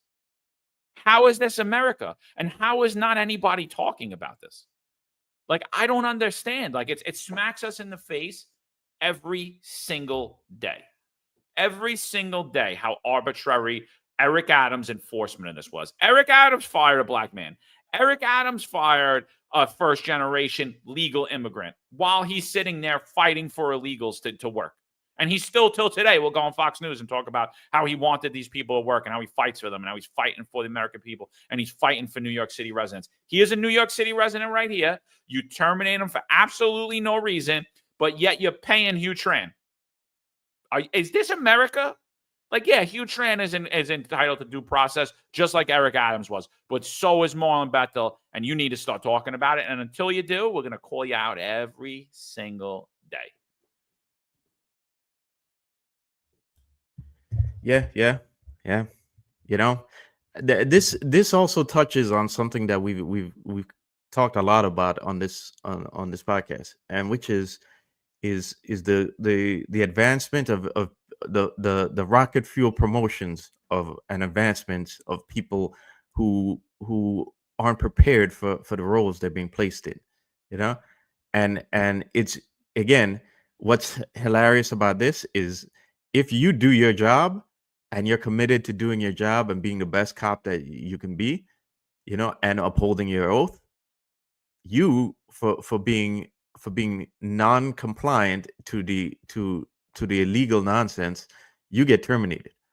But if you're close to the protected class and you're part of the nepotism ranks of the job, you rise quickly in a position you're unprepared for, in a role you're unprepared for, and now you get you embarrass the department, and you get the city sued, and you cost the taxpayer dollars, and you cost the public, you know, their health, and you still get due process, you know.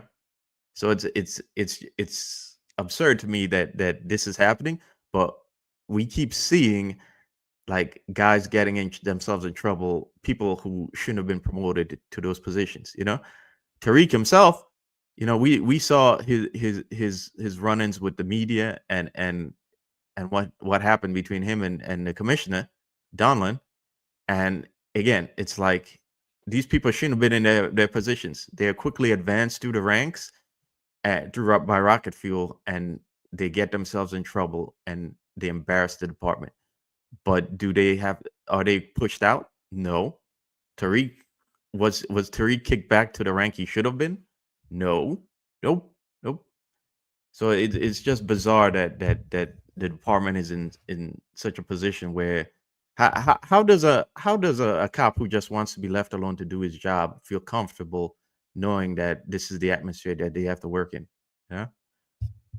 But again, we'll touch on that, because I don't know if we'll have time, John, for the other story about the you know, Eric Sanders. But you see the two similarities between people. Well, I see, like, people who get advanced by rocket fuel, and you look at their behavior, and it's like, I don't think you are ready for that role yet, you know. Maybe we shouldn't have been pushing you so quickly to that position. No, I totally agree with you. Deuces 300 on X says, do you guys have a number of how many cops are in the same situation? So it depends what you're talking about. If you're talking about the situation that Marlon found himself in, where he was terminated without due process, a few hundred.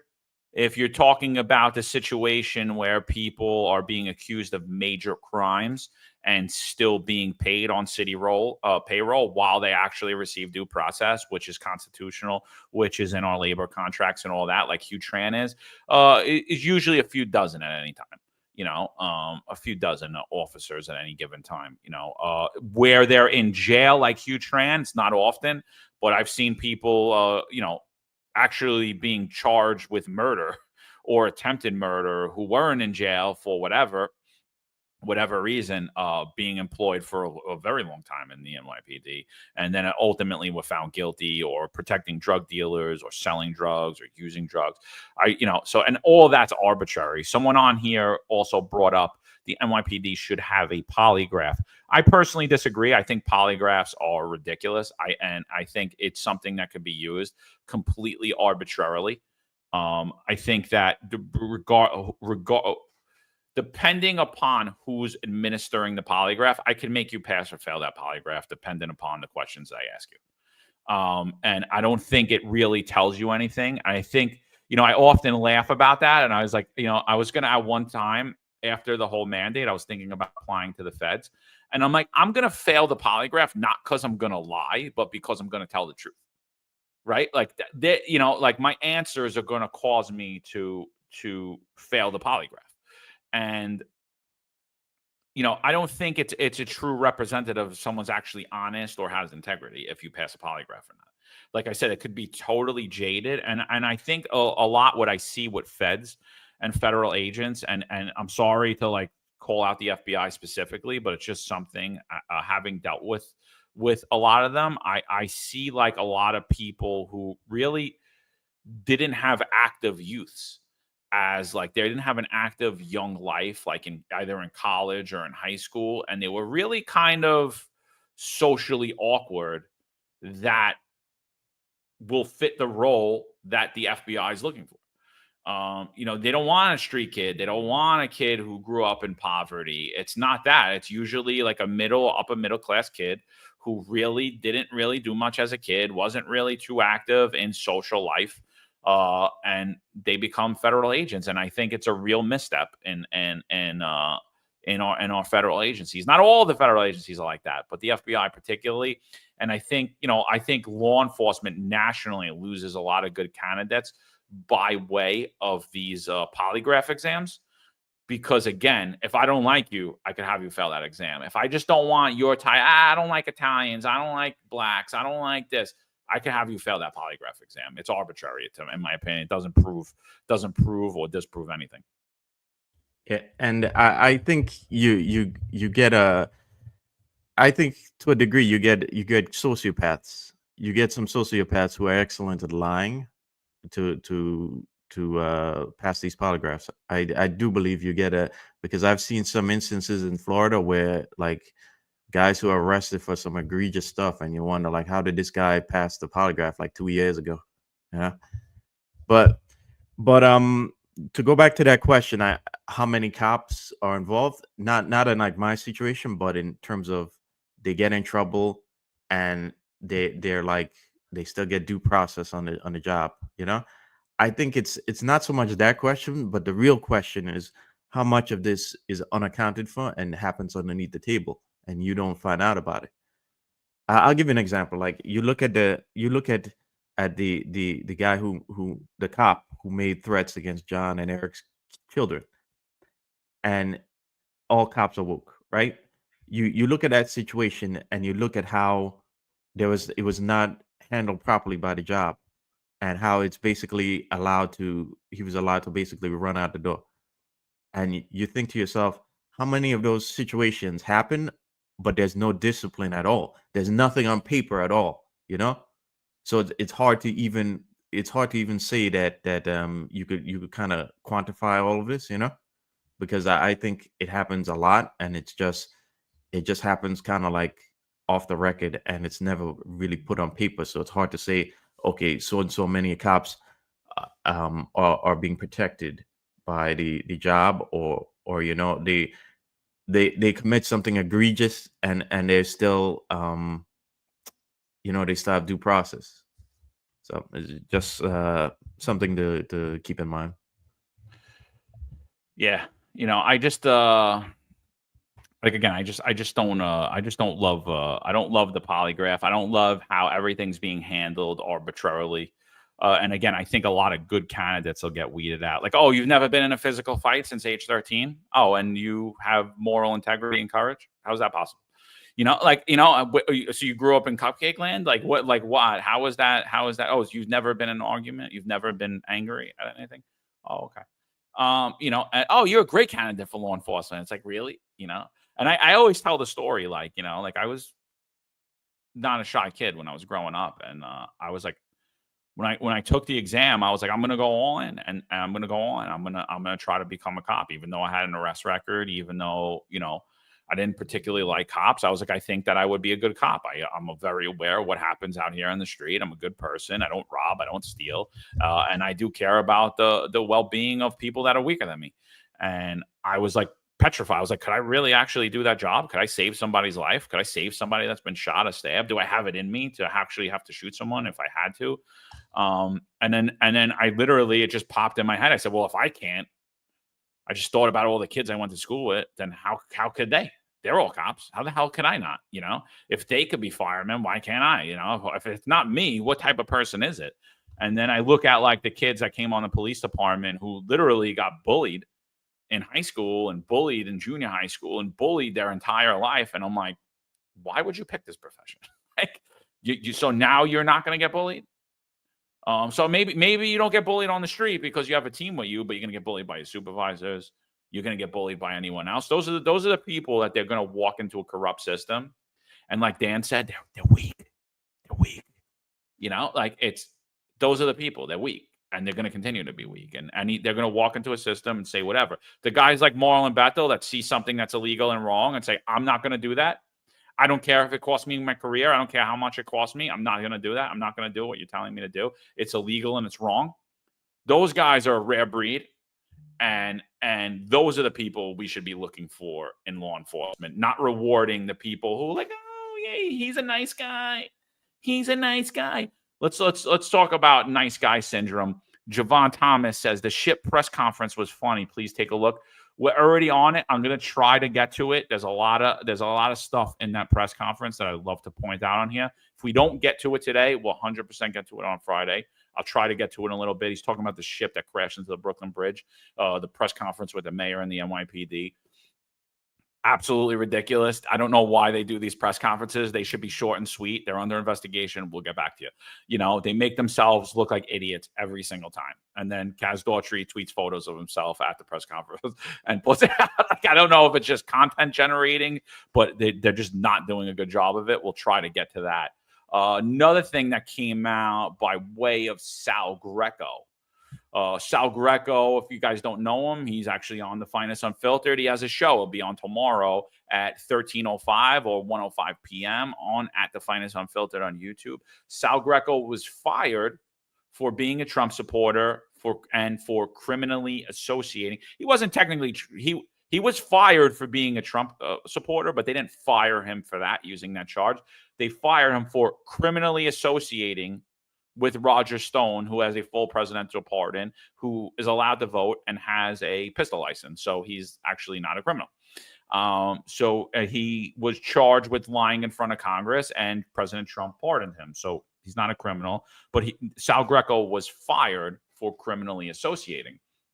So we often talk about the double standards in the NYPD, and we showed you it, which if you look at Hugh Tran versus Marlon Bethel, how those situations were handled, right? And it's also true when you look at the criminal association that happens with the upper echelon of the NYPD with an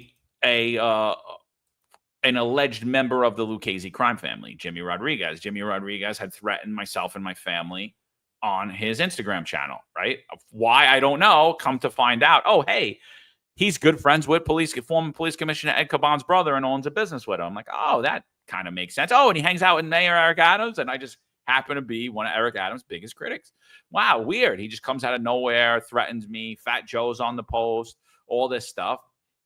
So, you know, what happens with Sal Greco is he gets fired because a picture was sent to Internal Affairs stating he wants to overthrow the government. Now, they put this whole investigation into Sal Greco. This investigation goes viral. And here we see Chief of Personnel, Chief of Training, Martin Matarazzo, well-liked in the NYPD, criminally associating with an alleged member of the Lucchese crime family. And everyone's going about, oh, she's a great person. Oh, she's nice. Sal's wrong. Marlon, what do you think when you see this photo? I'm having a little issue here real quick. Oh, there we go. I'm good. I got it. Okay. What do you think about what? So Sal Greco posts this. He posts, what does Sal write? He wrote, NYPD Chief of Training Martin Matarazzo this past Wednesday was seen at Sobro Garden in the Bronx, associating with New York Attorney General Letitia James' self-admitted criminal and mob associate friend Jimmy Rodriguez, flouting the NYPD's criminal association rule, which states you cannot wrongfully and knowingly associate with someone reasonably believed to be or likely to be engaged in criminal activity. She, as an executive, set the standards for cops to follow. Will she rightfully be investigated and terminated for this? So, this was not an attack on Martin Matarazzo. This is an attack on the system that's put into place, right? You said that people can't criminally associate. You fired Sal Greco for that same standard. So is there a standard in the NYPD? Myself and Eric Dim also alleged criminal association with numerous members of the upper echelon of the NYPD, including the Chief of Internal Affairs, the Police Commissioner, Deputy Commissioner of Operations at the time, the Chief of Patrol. We sent irrefutable evidence, proof, photos. And what we're coming to find out in Sal Greco's trial is, oh, well, you can't just charge criminal association based off of a photo. But that's exactly what they did to Sal Greco. So why could it have been done? Why did you investigate Sal Greco, but you didn't investigate anyone in the upper echelon, and you're not investigating Chief Martin Matarazzo? So Sal's 100% right. I don't care if you like Matarazzo or you don't. I personally don't know her, but everyone I know that knows her, likes her, says she's a great person. That's great. We're not talking about, this isn't a popularity contest. We're talking about standards. If the standard is you can't criminally associate it, then Martin Matarazzo can't associate. Is she going to be investigated and fired like the Sal Greco was? When I see this, I have to question her judgment and maturity. Because even if she says, okay, those are all allegations against Jimmy Rodriguez. All right. Considering all that we've gone through and considering all the controversy, why would you want to be even associated with that? Before I came on the job, I worked for a guy who in his youth did jobs for the mafia in Queens. And before I get on the job, now he went to jail and he was no longer in that life. But because of the criminal association rules in the NYPD, I was worried that, are they going to say that I can't become a cop now? And so I distanced myself from them, and to see things like this, I distanced myself just because of the illusion of impropriety. I'm going to separate myself just from the controversy. So people don't, so that I'm going to stay away from that smoke completely. So when I see things like this, when you're a 3-star chief in the NYPD, with you're not a rookie anymore, you're not, how the job works, and you're in a leadership position, and all the controversy that surrounded Jimmy Rodriguez for the last couple of years, and his history. Why would you be there? What is there no other place that you can go party at? I don't understand the maturity that and the judgment that you have to be there, hanging out in this cloud of smoke and impropriety, And to that, I have a question for the chat. How long do you think it would take a cop, right? What's a reasonable time frame to become a 3-star chief? Question for you two, John. How long do you think? What's a reasonable time frame that you would think somebody would need experience and just time in other ranks for them to become a good 3-star chief? For them to have everything in place to say they're prepared for this position. Close to 30 years. Yeah. 30 years or more. I would think so too. I would think the 3-star chief is like your final destination on this job, unless you become a commissioner, you know. But that's you're a civilian at that point, okay? Unless you're Cass, right? Now, Matarazzo, she became a 3-star chief with 23 years on. And if you look at her promotions from 2014, it's been by rocket fuel. Rocket fuel. You know, every 2 years, she's getting a new rank. So to me, it seems like to me that, again, as I spoke about last go around, this is another example of when you promote people on rocket fuel to positions that they're not prepared for, with the maturity, the experience, and the demeanor necessary to hold the responsibilities of that position, you know. And as I mentioned last go around, we keep seeing these examples, you know. You promote these people quickly, and then they embarrass the job, and they bring shame upon the job.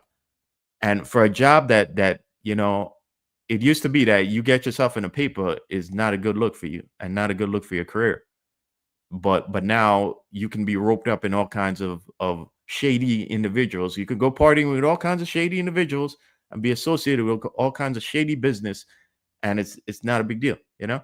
But I bet you if it's the lower ranks, and again, the lower ranks, it's completely different.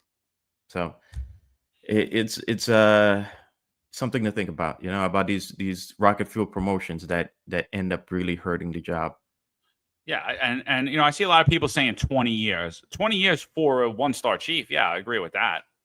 I don't agree with 20 years for a 3-star chief at all. I don't think you there's no way that you've seen enough of this job to understand it in only 20 years. It's just it's not. I've had a pretty wide range of experience in the NYPD. And I still think, I had a long way to go before I could have ever considered myself to be have full knowledge to run a bureau in the NYPD. I think that's you need to understand personnel issues. You need to understand integrity issues. You need to understand how to deploy people. You need to understand so many different functions. It's such a unique organization. And I'm not buying into someone has great abilities, because, I'll go into when you look at the people that traditionally get promoted by rocket fuel, they're inept in their abilities, and their history is not there, other than they've been placed in assignments to make it look so, but really never did anything. I see a thing going back and forth in the chat about I lied about Stone having a gun. I don't know if Roger Stone has a gun. I have no idea. I'm not a Roger Stone historian. What I said was that, and I could have misspoke, but what I meant to say is that he has a full presidential pardon. So he is no longer a convicted felon. So he's no longer a criminal. So he can vote and he can own a gun. Whether he does or he doesn't is completely irrelevant to me, and I don't care. I'm personally in support of the Second Amendment. I believe that you should, as an American, you should own a gun.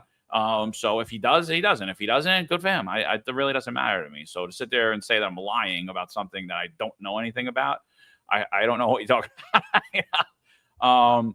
So Hood Mayor says, John Mack, so Justice has no chance as police commissioner.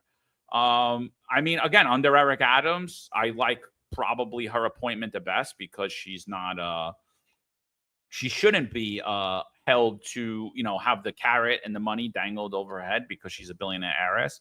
So under that, but traditionally, do I think she should be a PC? No. If we had a competent mayor, no.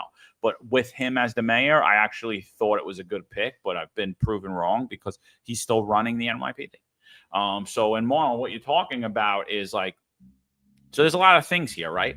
One, I have tons of friends that have been arrested. So does everyone else in the world, right? Like, you've had friends that have either went the wrong path or maybe are currently in the wrong path. They might not even be your close friend, right? And just an acquaintance, a guy you know on your block, right? This guy's involved in whatever. He runs card houses. He is involved in racketeering, illegal gambling. He's involved in this. He's involved in that. You don't know because you're not really involved in it. You just hear about it. This restaurant is involved in this and that. You don't know about it because you're not into it.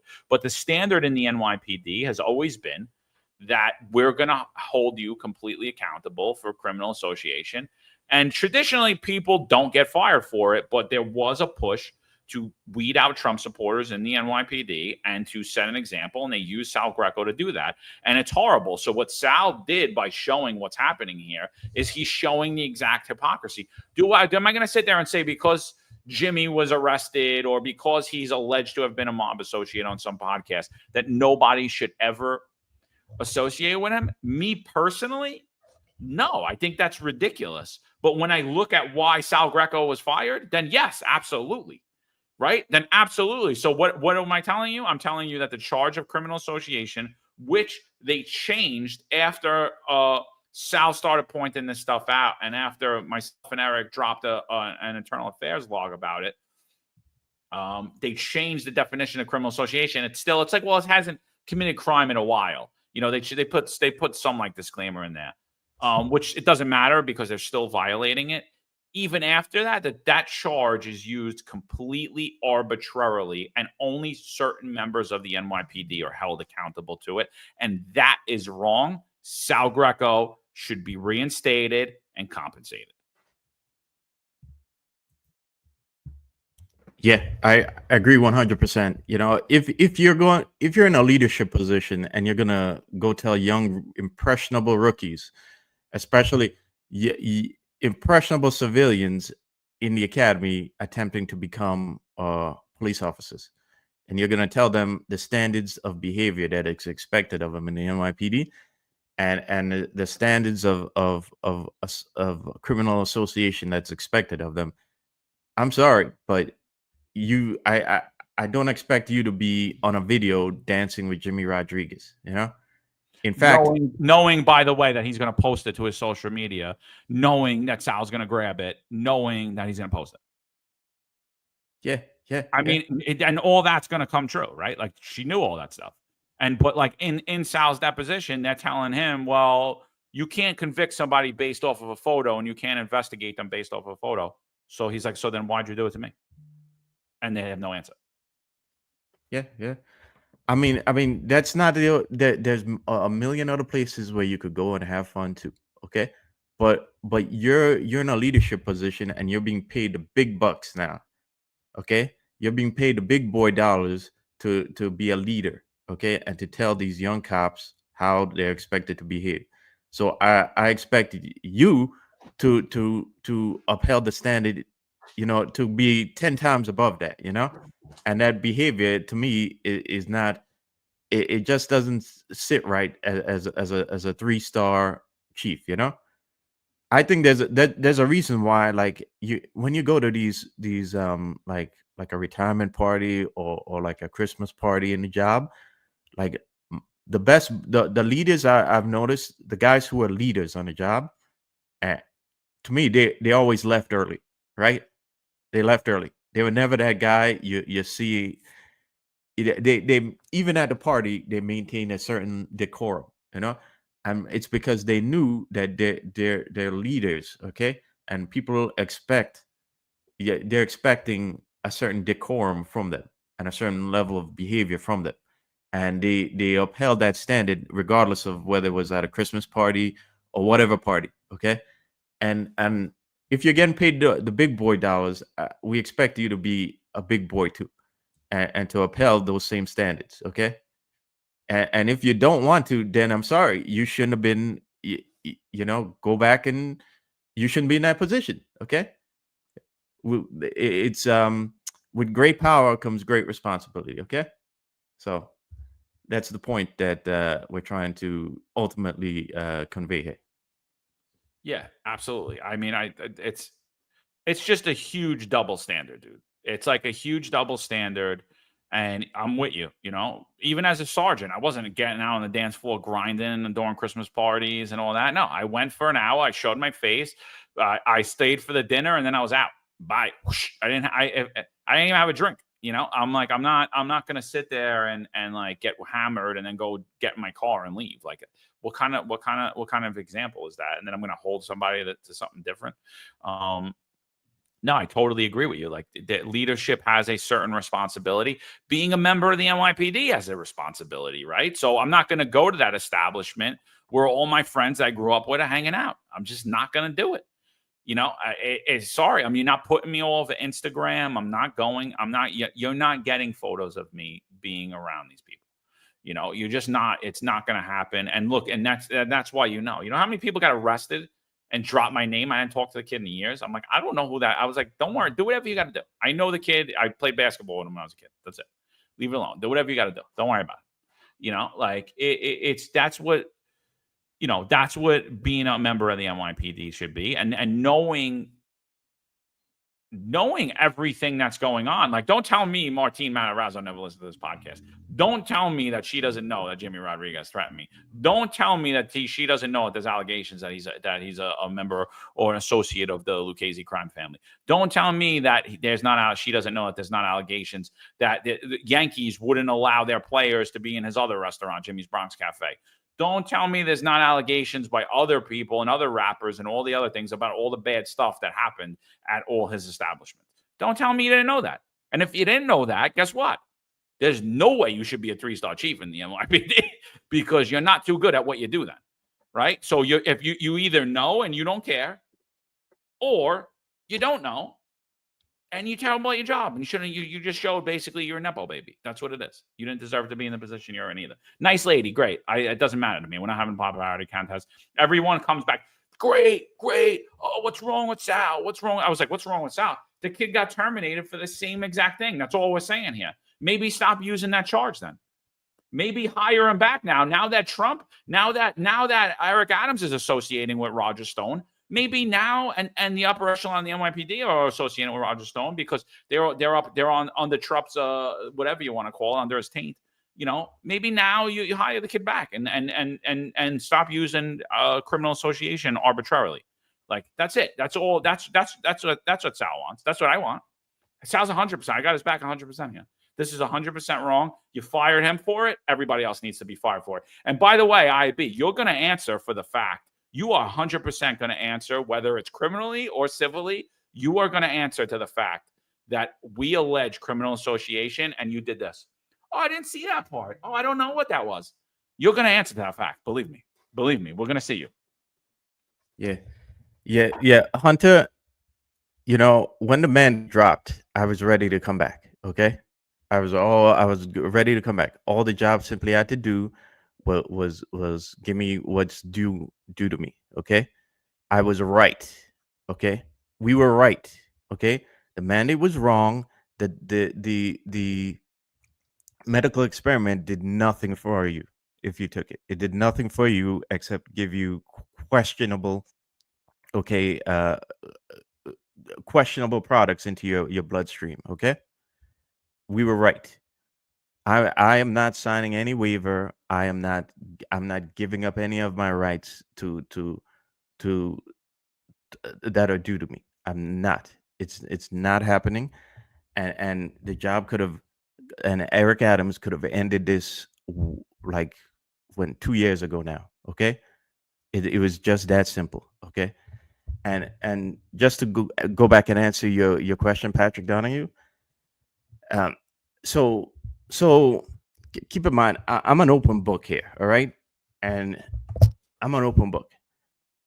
Scott Monroe, to his credit, he called me, okay? Well, he basically sent me a message with his number on it, and I was told to call him, and I called him.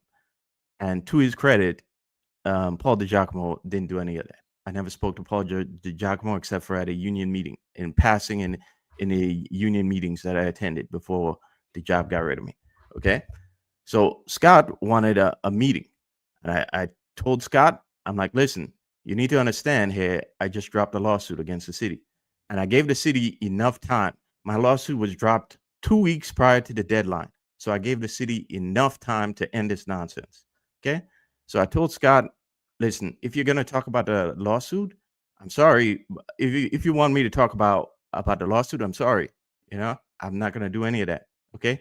And you need to understand that at this point, you're not just fighting for me. You're fighting for all those cops who've been forced off the job too. and in a similar situation, and even those who've been forced to sign the waiver and come back. Scott insisted that I bring my lawyer with me. So I told him he's a busy man, but okay, you want me to bring the lawyer? I'll talk to him and see if we could get a date. Talked to the lawyer, got 2 dates. Scott agreed to the 2 dates. To one of the dates, I went back to the lawyer, told him it's okay, and then Scott calls me and lets me know that he can't. That date is a no-go, right? So since then, I've been waiting for a new date. Scott called me again, like 2 or 3 weeks ago, and says, "I want to meet with you." Right? You don't need to bring your lawyer. I go, "Okay, fine. You're the one who insisted I bring my lawyer." Okay, I was gonna show up there, on the date you told me. He insisted I bring my lawyer, so I was like, "Okay, I'll show up. Give me a date." I'm still waiting for the date here. Okay, and again, I said to his credit, Paul DiGiacomo never did any of that. But to let you guys know the update, I'm still waiting on a date. I'm an open book. You know the fight. You know my problems, and you know it's not just about me at this point. And again, I'm not going to talk about my lawsuit, okay? Because that's already on, and the city's had plenty of chances to rectify the situation, so I didn't have to drop the lawsuit. I did not want to go that route. I wanted to get back my job and go back to work like normal. So just to give you guys a quick update on it. Oh, yeah, absolutely. So it would seem that Scott Monroe is full of a whole lot of shit, says IMPC Franco. And I'm going to agree with that. I mean, I don't see any push. Like you said, Marlon, there could have... Who was the only person that went out on social media, like, standing up for unvaccinated cops and firefighters? I asked when there was a time when I was able to get, like, free representation for certain people in a situation that was totally different than my situation. I went out on social media and I asked the unions just to share it, and they wouldn't do it. Free legal representation for their members who were affected, and they wouldn't do it. And as a matter of fact, the SBA blocked me as a result of it. So that just shows you who they work for. They work for the city. They do not work for the men and women. And we've been saying that over and over again. So, again, I'm not holding any punches. It's wrong. Doesn't matter if you like this podcast, if you don't like the podcast, it's wrong. It's wrong, and you guys are turning a blind eye to the situation. And again, where's the due process? This is a bigger issue than a mandate. This is an attack on labor rights and civil rights of New York City workers. I don't understand what no one sees about that. I laugh when the Democrats try to play it off like it's nothing. I'm like, okay, so you don't support due process and civil rights. Okay, got it. You're telling me you support the poor and the working class, but not here. Gotcha. Understand. Got it. Thank you. We're going to have Scott Stringer on here on Thursday for about 30 minutes. I think it's something I definitely want to explore with him. So let's see what he says. Till date, all of the Democrats are saying they understand our position, but they don't agree, and I don't understand how. Let's move on. Let's just go real quick on this Brooklyn Bridge horror. So over the weekend, unfortunately, there was a Mexican ship celebrating, I forget how many years of, I believe, Mexican independence. And so they had a large sailing ship, and on the mast of the ship was Mexican Navy sailors. They were on all the masts where you would see the flags, almost like, the old school pirates. If you had seen any plays or any movies where they're up all over the mast, the Mexican Navy were on there. And what happens is the ship slams into the Brooklyn Bridge, right? People that are down in downtown Brooklyn near where they have Grimaldi's and Spumoni Gardens. It's a big attraction for people who walk over the Brooklyn Bridge to go get pizza. They go hang out, and they're able to look at the skyline of Manhattan from across the other side of the Brooklyn Bridge. There's numerous videos that came out on it. I think everyone reported on that. Horrible tragedy. And I think they're saying that it left 2 people dead and tons of people injured. So NYPD holds a press conference in regards to that. So someone on here asked if we could speak about it. We were planning on it, so let's do it. The press conference is only 7 minutes. So we'll bring that up. Any thoughts about this prior to me getting up the press conference? No, just my initial thoughts are like how many boats have sailed in that harbor for all these years, and like this is happening, it just happening now, it's I don't know if this is a breakdown in just the competency that we've seen in governments in general in the Western society, or if this is if there are other problems at play here, because don't forget, a couple months ago there was a barge that slammed into that bridge in Baltimore, and it's just thinking like, well, if there's an issue, a larger issue at play here, then there's a lot of bridges in America, so Yeah. I totally agree. That was my first question. I said, how didn't you know how high your boat was? yeah. How, my friend sailed for, I believe he sailed for Macerich. He was a merchant marine. He had to know the depths of every harbor, like just to take the test, every harbor in the world, right? Like that, any depth of any harbor in the world to pass that test, you needed to know, as well as the clearance on the bridges, right? So I don't understand how it's even possible that that could happen, right? If there's even a chance that your boat can't make it onto there, you should not be allowed that boat. Sorry, those boats aren't allowed to go that way. You have to go follow a different route. So the press conference, I just want you to pay attention to a lot of people have pointed this out, by the way, not just us. Maybe not in the media, but just in the chat. Just pay attention to how Chief Amberall, I can't say his name. Amberallis he's the chief of emergency service, chief of special operations. Just see how Tish treats him by like her direction to him of how to speak and what to say and all that. Now he's going to bumble this press conference a little bit, no more than an Eric Adams or a Kaz Daughtry have done almost every time, and they do it here. But just watch how she treats him. I personally think it's demeaning. We've showed you at the Luigi Mangione press conference her drag around the chief of detectives, Joe Kenny, by the arm like he's a child, and direct him. I want you to pay attention to her while listening to the press conference. Just pay attention to her actions towards him. Thank him for responding. I'm going to have our chief of operations give you an overview of what we have thus far, and then we will hear from the ambassador from Mexico. Chief? Good evening, everyone. I'm Chief Wilson Arambulis from the Special Operations. Today, about approximately 20 hours, the ship was departing from Pier 17, where it was heading out to sea. The pilot, the captain that was maneuvering the ship, lost, power of the ship and the current, mechanical function caused the ship to go right into the pillar of the bridge, hitting the mast of the ship, where there was a couple of sailors on top of it. These sailors were injured as a result of the mast striking the bridge. Thank you. DOT Commissioner, can you talk about the structure of the bridge in any report? So as we're speaking right now, our head of the bridge division, Paul Schwartz, is in the scene. Information is that there was no any major damage to the bridge, but they continue to be in the scene. But so far, there's not a major damage of the Brooklyn Bridge. And the bridge is open at this time after our preliminary inspection. I want to turn it over to the ambassador for Mexico. Thank you very much, Mayor, for all your support. The most important thing now is the injured, and they were taken to different hospitals, and we're looking very closely for the best treatment. All right, but did you see that? Like, I listen, I'm gonna say right now, like, obviously, Arambolas, I don't know why I can't say your name. I apologize.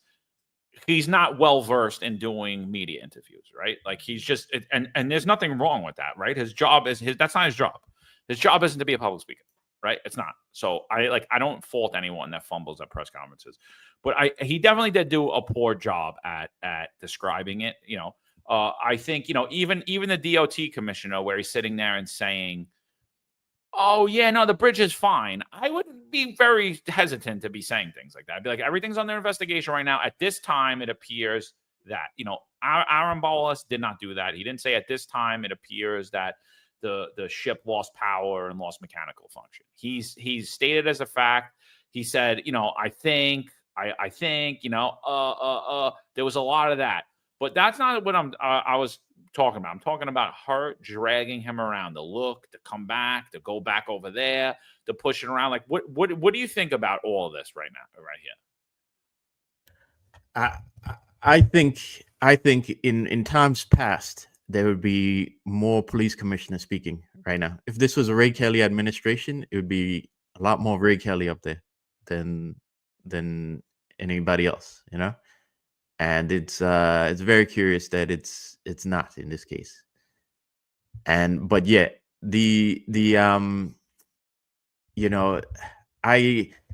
I don't feel a sense of high level competency when certain members of this Adams administration speak. Doesn't fill me with a whole lot of confidence that they're they understand the situation and they know they're in control of it. And they're the best person for their job. Well, I'll definitely agree with you. I mean, I always say, like, if you're pretty competent at what you do, you could basically do anything, and you could speak in front of everybody, right? You could speak in front of kings, you could speak in front of large audiences. Some people do have a fear of speaking, though, and that, your competency level might get hidden with your outside fears, So it's possible. I don't see how you make it to 3-star chief and you have a fear of public speaking. I don't know how that's possible. I think you would basically get over that as a sergeant, right? Like, just doing your roll calls every day. Like, there's I don't understand how you could worry about the public speaking at that point. So I totally agree with you. But I think the bigger part of the competency is that, like what you said, it doesn't appear that Jessica Tisch feels that he's even competent enough to know when he needs to go to the podium, never mind competent enough at what he's saying. And then it leads me to say, well, then why is he the chief of special operations? If you don't think that he could get up and properly, and forget about, and then so you could say, all right, maybe there is something. Maybe he's great at everything else. He's an awesome administrator. He does his job perfectly. He's really good. He just stinks at public speaking. Okay. Why let him speak then? Like, shouldn't you be covering for him? Like, if there's a member of your team that's not great at that, why is he the one coming up to the podium? Why aren't you the one speaking then for him? She's a great public speaker. She speaks well publicly. I mean, traditionally, her speeches are prepared for her. This was this was a very fluid incident. Why didn't somebody else speak for him? Why don't you have a spokesperson for the NYPD speak for them? And like you said, with Ray Kelly, I personally think he didn't let Chief speak on purpose, because he said these guys are not going to come off well in the public. They're just not. They're not great speakers. Doesn't mean that they're not good at their job. So here we go again. He gets called back up again. Watch this again. Watch Jessica Tisch again, and watch what she does. Yeah, let's go forward. Go ahead. Mr. Mayor, we were told by some spectators who say they saw people fall into the water. Is that true? And could you talk about what that fucking process looked like? Chief? I'm sorry. No one fell into the water. They were all hurt inside the ship, on top of the ship. Are any of these injuries life-threatening? We want to classify them as seriously injured. We want the hospital personnel to carry out the determination of how the extent of those injuries. We don't want to put any fear in those who are waiting for their family members, because names haven't been released. But right now, we're going to let the medical staff determine the extent of the injuries. Mayor Adams, could you just talk about again the purpose of this boat being in the water, what its intention was, and how it got taken off course, like where it was originally going? The ship, from what I was informed by the supervisors of the ship, it was disembarking and going to Iceland. To Iceland. So it was authorized to be in these waters. Yes, correct. Yes. Anything else, sir? But it wasn't supposed to go under the bridge. I guess it was the pilot that is assigned to navigate, the boat out of the water. I believe he lost. There was some mechanical issues that. So he's doing a terrible job. He's not answering the questions at all. He's saying, I guess, on everything. I think. I don't know. Is it authorized to be in the water? He has like a blank stare. He has a blank stare. Should it have went under the bridge? He doesn't know. Really not the best person to be giving this press conference, I don't believe. I don't. I mean, I know he's in charge of harbor, but it seems like he's not too familiar with the waterways. And again, that's why it is really a tough stance, and this is a tough thing to speak on. But at the end of the day, I mean, why are you answering questions that you don't know? I listen, all this is under investigation. This is real preliminary. It just happened. Probably caused the ship to hit the water. I'll just add that all of the information that the chief provided is preliminary and subject to change, and the NTSB is going to be doing a full investigation of what happened here. Well, this was under the purview of the Mexican Navy. Is that fair to say? Is the Mexican Navy boat? Yeah. The ship is a goodwill vessel that has been on the waters for more than 20 years, sharing Mexican culture. Its name is Cuauhtemoc, and this is one of the trips that the ship does. It came from Cozumel and was heading to Iceland. What were the people on the boat doing? Were they, Well, they sail. It's a sailboat. Thank you guys so much. Okay. Thank you. Thank you. So clumsy, inept, incompetent. Yeah.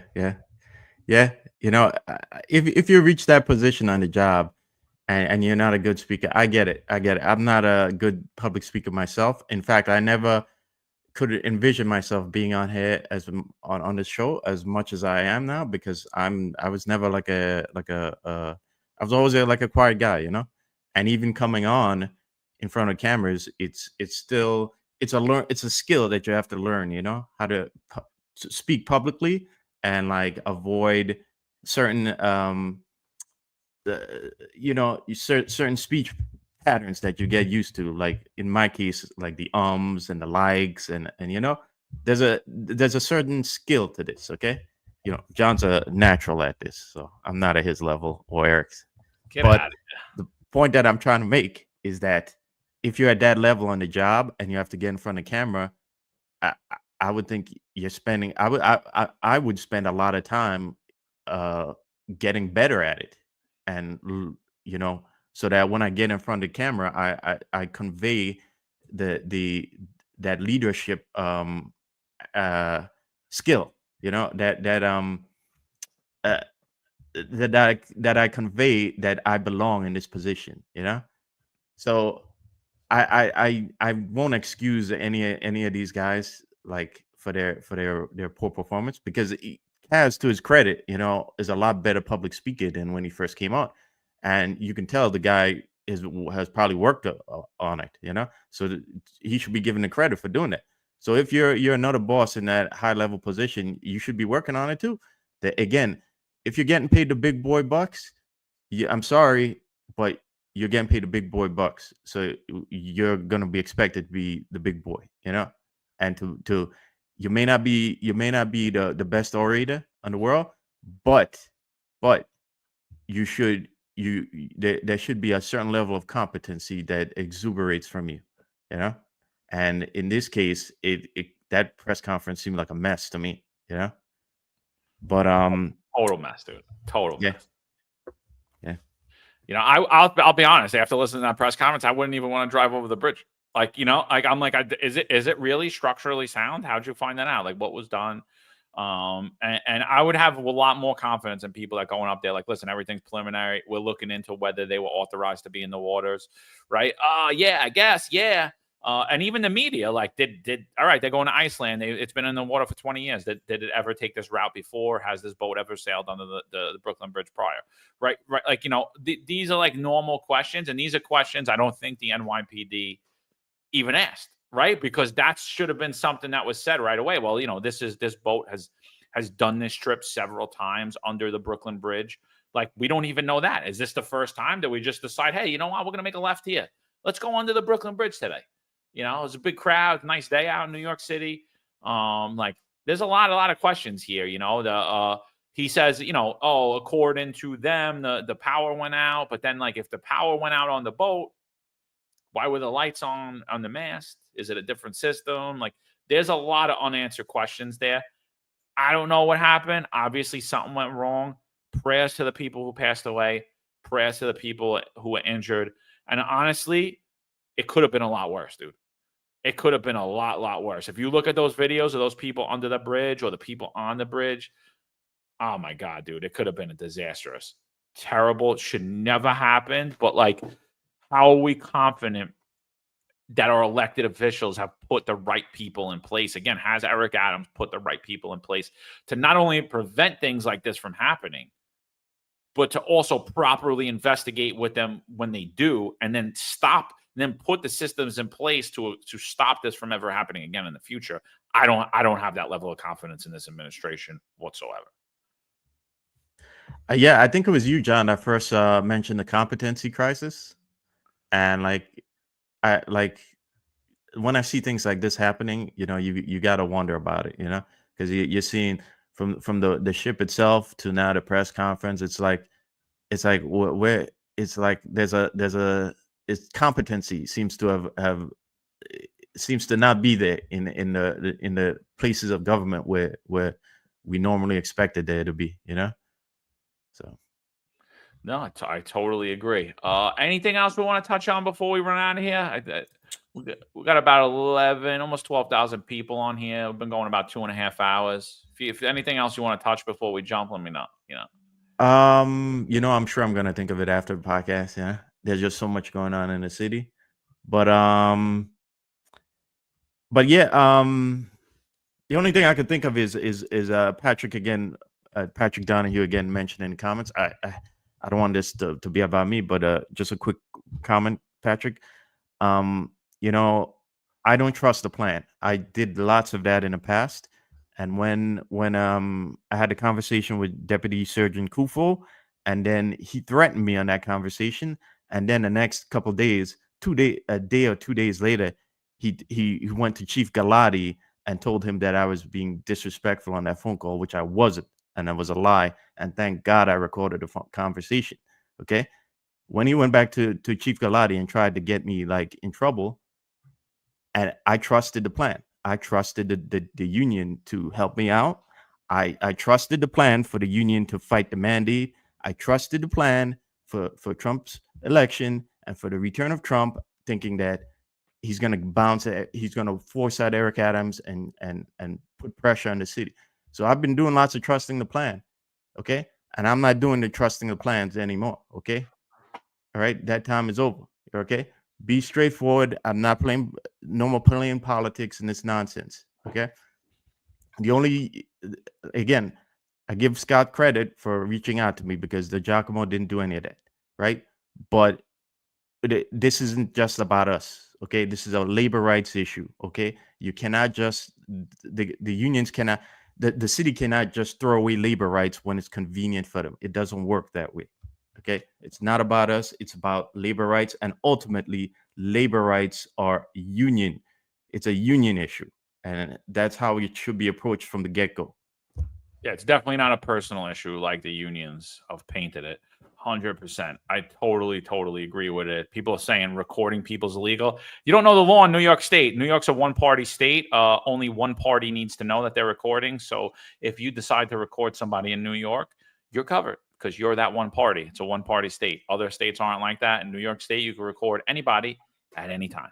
regardless of whatever rules the NYPD has in place when you walk into an NYPD precinct, which, by the way, you're being recorded not only on camera, but on body camera. So, yes, you're allowed by law to actually record someone without telling them. New York is a one-party state. If you ever talk to any members of the NYPD, especially anyone in internal affairs, they're recording you the entire time, whether they tell you they are or they're not. They're also allowed to lie to you. So it will behoove you to record them, especially in situations like that where people like to put a twist on words and lie about what happened or what that conversation was like when they can't back up their argument with facts. Last thing, Samara Cohen brought it up. Samara Brown can't record roll is not a law. That is a policy. That's totally different. What was I going to say? Knicks. Shout out to the New York Knicks. We made the Eastern Conference final for the first time in over 20 years. We're going to be going head-to-head with the Pacers on Wednesday at 8 p.m. I watched the game. I recently, in the last year, actually last year, I started watching the Knicks again as well. And, I'm definitely having flashbacks to the 90s when Jordan used to make me cry as a teenager.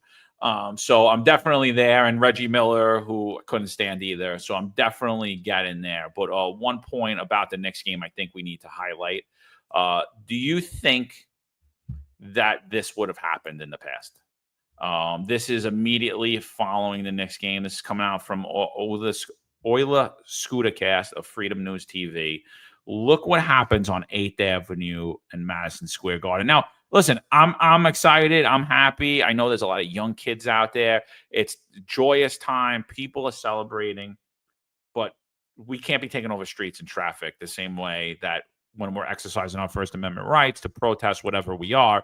We can't be doing that because, God forbid, we need to get emergency vehicles through. People are going to die. People are being restricted of movement, and people, I'm sure, got hurt this night while this is happening. This is immediately after the Knicks game.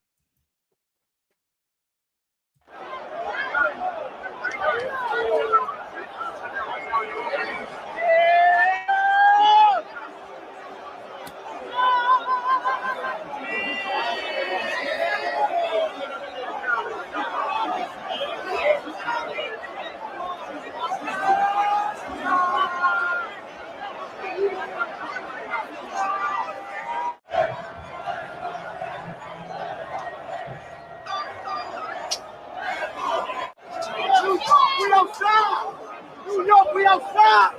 We outside! Yeah! New York, we outside! Yo, it's for me! It's for me!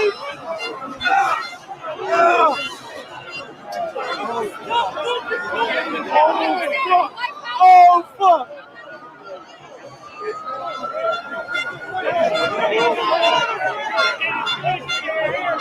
Behind y'all. So people are being pushed into this barricade right now. This is a complete situation where people could be trampled. What should be happening is people should be getting pulled over this guardrail right now. People, if you see, these people are pushing backwards to try to be able to breathe. That's what's happening here. Back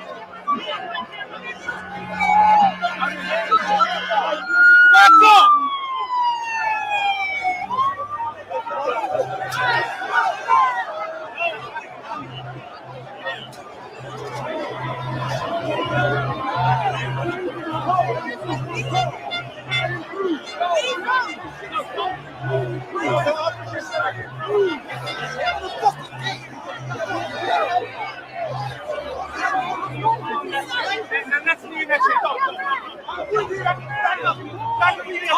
I'm with him. You're not with him. You are not with him. Back up. Back up. Arrested.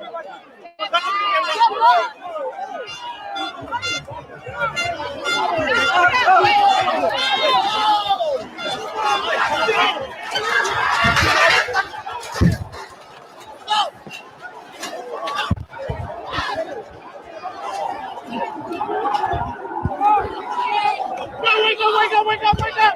We're good. Let's go.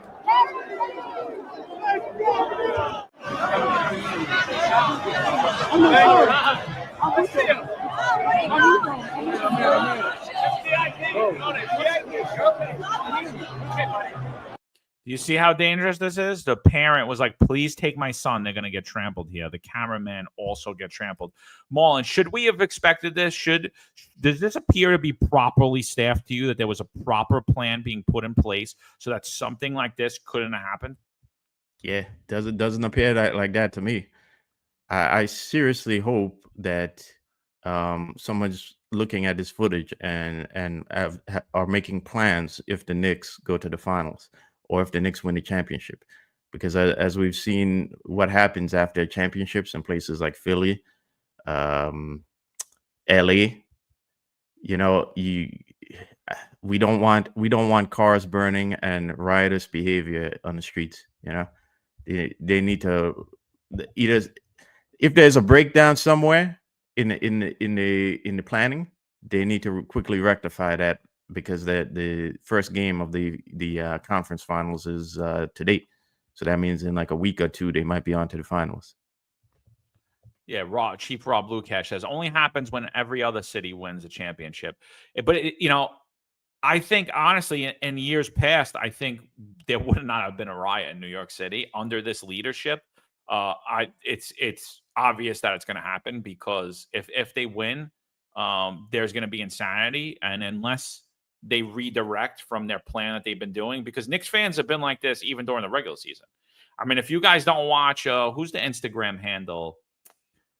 Big Nick Energy. Check out the Instagram handle, Big Nick Energy. Check them out. Check out their compilations, all the Knicks fans, even throughout the season. I mean, they get wild out here. This isn't something that just sparked up and we're just dealing with it.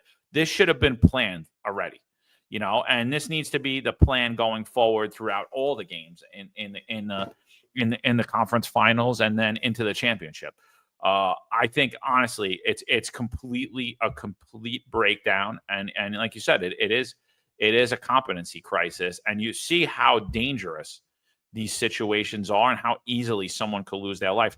That camera person, I don't know if it was a man or a woman, they could have easily been trampled to death there. You saw how long they were on the floor for and struggling to get up. I mean, scary. You see a parent handing their kid, please take my kid out of here. It's crazy in here. So it's really such a scary thing. Let's finish up watching this footage. We're not pushing. We're getting pushed. We're not pushing.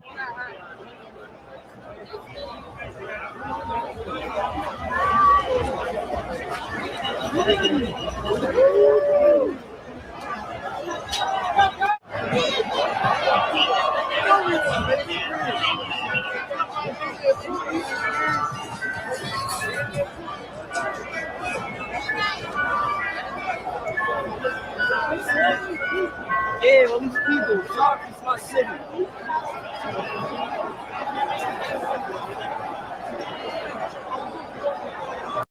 All right, but you get it. I mean, and I don't see anyone moving that crowd. You know, I don't see anybody moving that crowd. If you would have seen me on that barriers, I would have been like, walk that way. Walk that way.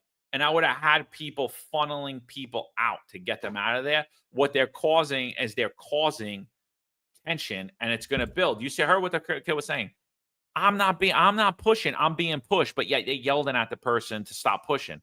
You gotta funnel them in a direction. What's your plan? To keep them there all night behind the barricades? You know, keep moving, keep walking down the block, and anybody hindering that, guess what happens? You arrest them. You know, anyone that ever seen me at a New Year's or Thanksgiving or any of these large scale parades, when I was telling you to move, I wasn't nice about it. Move right now. Keep moving. And the reason that I would do that, and the reason we would do that if I didn't have a bullhorn or whatever, is because I knew once the funnel started, once someone stopped, it would cause people to build up. Potentially, during New Year's, you could have 100,000 people at your back. And if people start pushing, guess what's going to happen to you in the front? You're dead.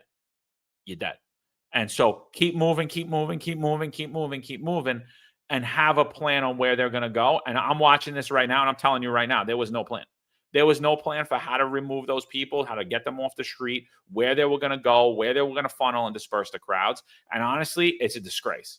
It's a disgrace in public safety. And again, am I going to blame AOC for this? No, because this isn't our district. Am I going to blame the congressman that's in charge of this district? No. I'm blaming the mayor, and I'm blaming his police department. They're inept and they're incompetent, and we show you it every day on this channel.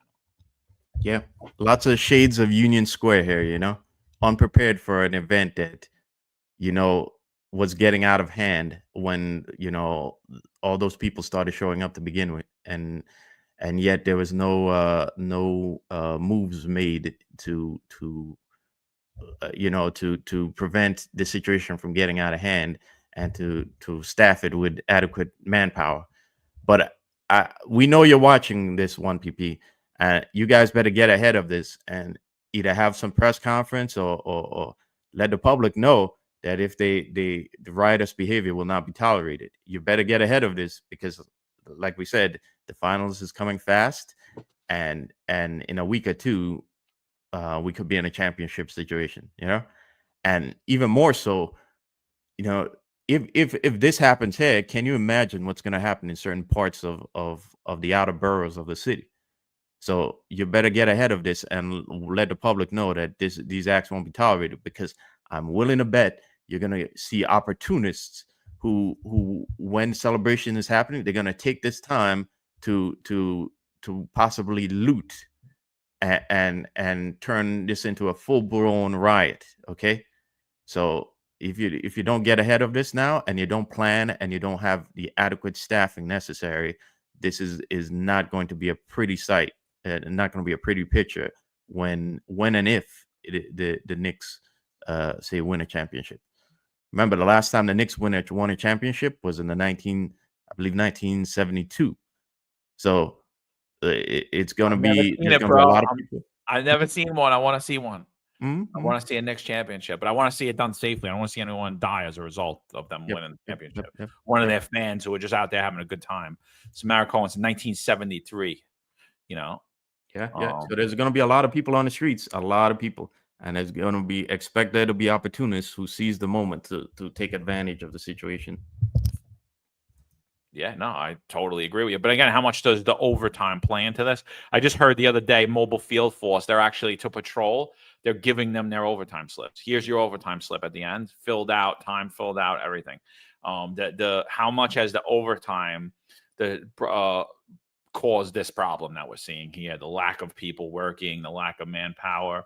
You know, that's so focused on preventing another on duty on booty by using the people that were misusing and abusing the overtime, running on-duty booty or cash for ash program. They're using them to now clamp down on the overtime scandal, and it's insane to me. And honestly, it's at the risk of public safety. It's at the risk of innocent life.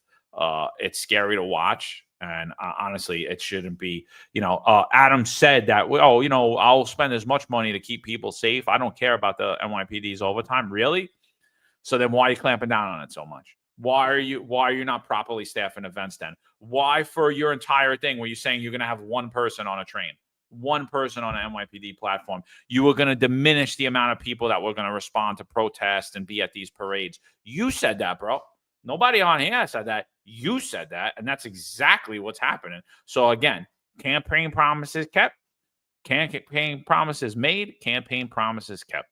He not only lowered the amount of people in the NYPD, he lowered how they police protests, how they police events, and this is the result of that. And not only did he lower it, he removed the people that were competent enough to understand how these systems work and how people should funnel and to keep everybody safe. So the people that are in charge of it that were in charge of doing this are no longer in charge, and that's why people say that Eric Adams is incompetent, because his record proves so.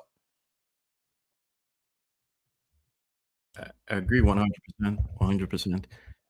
Yeah, I hope you know, this overtime thing. It's like don't cut off your nose to spite your face. Yeah, you know, we gotta have smart policy and not just overreaction to what's happened before. Yeah, Nick Francis says a level 4 had to be called, which translates to ill preparedness, mounted, not even a thought. Yeah, no, they weren't properly prepared. If it was properly staffed, you would never need it. First of all, you wouldn't even have to arrest anybody. You know, you might have to arrest some people, but not the amount of the people you'd have to arrest. And you wouldn't have to rush people across the city. And there was a smoker held in Times Square, NYPD charity boxing event.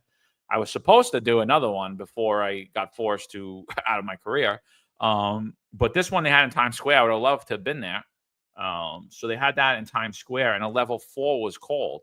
And what I'm being told is that the NYPD chief of patrol called a level 4 to remove a crowd. They rushed all these people, basically it's a citywide mobilization. Everyone, 1 and 8 from everywhere, anyone that's working. And they called this level 4. And as soon as they got there, it was like, oh, yeah, it's just a drill. I just wanted to see how fast you responded. So you risk the life of the responding cops. You risk the life of innocent civilians, both pedestrians walking on the street and people driving in traffic, for cops rushing to a level 4 mobilization only as a test. And then when they got there, he was like, yeah, hurry up back because we're not giving out any overtime for this. So you want to talk about incompetence? There you go. If what I'm being told is true, that's a disaster. He should be removed from his position just for that alone. Never mind the thousands of things that he did as the chief of patrol. Unbelievable. Yeah. What about the situation with Mounted? It's now's when you need Mounted, Mounted is a total ceremonial unit in the NYPD now. They're not used for any type of actual enforcement. They're total ceremonial. Have the kids go sit on the horse, take a picture with the horse, walk down the block as the parade. When it's time to utilize them properly, that they're not utilizing Mounted. They're too afraid of it. So crazy. All right, bro. Anything before we get out of here? We're 12,000 people this morning. Thank you guys for joining. We appreciate it. Like I said, do us a favor. Check out our YouTube channel at The Finest Unfiltered. Tomorrow we'll have at the Sal Greco show on. He's always bringing great guests on. He has exciting content, as well as Wednesday. We're going to have the executive perspective on at 5:05 p.m. or 17:05 on Wednesday. I'm going to have Janine Aquafreda. She's running for Brooklyn Borough President. And like I said, on the Thursday, we're going to have Scott Stringer come on for a half-hour show. And then obviously Friday, we'll be back at you with a roundtable. Anything you got before we break out of here, Marlon? No. You guys in the precincts who are watching this, if it's not being talked about yet, I hope you guys are bringing it up, and planning for like your individual precincts. And I'm saying that as a civilian now and as a resident of the city of New York. I don't want to see the stores in my neighborhood get ransacked either. So, but other than that, Sal, to what John said, Sal's been having some great interviews lately. So you guys should really check that out. But I hope everyone has a good day. And, as usual, thank you for joining us and listening to us.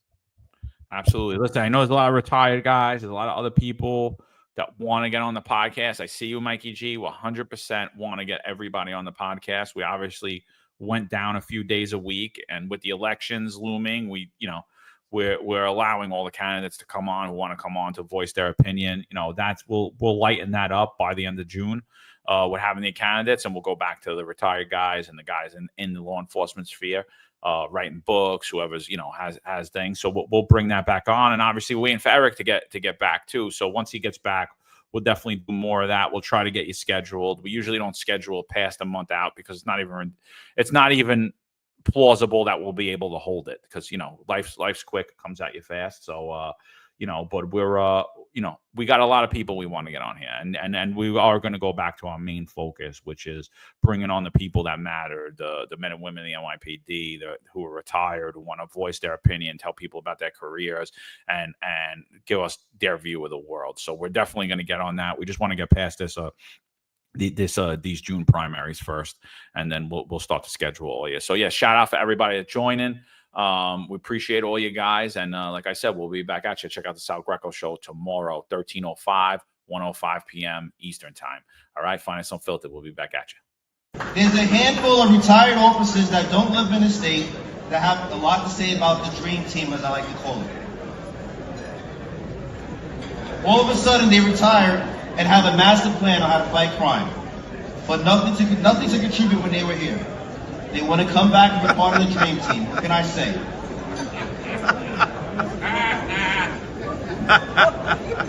Law enforcement professionals dedicate their lives to serving and protecting our community. But who's protecting their financial futures? That's where Laidlaw Blue comes in. Our wealth management platform is specifically designed for the law enforcement community. Laidlaw Blue is a division within Laidlaw Wealth Management, run by retired New York City detective John McDermott. His status as a retired detective uniquely positions him to establish a deep connection between Laidlaw Blue and the law enforcement community. Our platform is easy to use and provides a range of financial services, including investment management, retirement planning, and insurance solutions. With Laidlaw Blue, you can secure your financial future and provide for your loved ones. Our team of experienced financial advisors understands the unique challenges and opportunities that law enforcement professionals face. We're here to help you navigate the complexities of financial planning and achieve your goals. Laidlaw Blue. Secure your financial future today. Book a meeting using the QR code displayed or call us directly on 888 901 Blue. That's 888 901 Blue.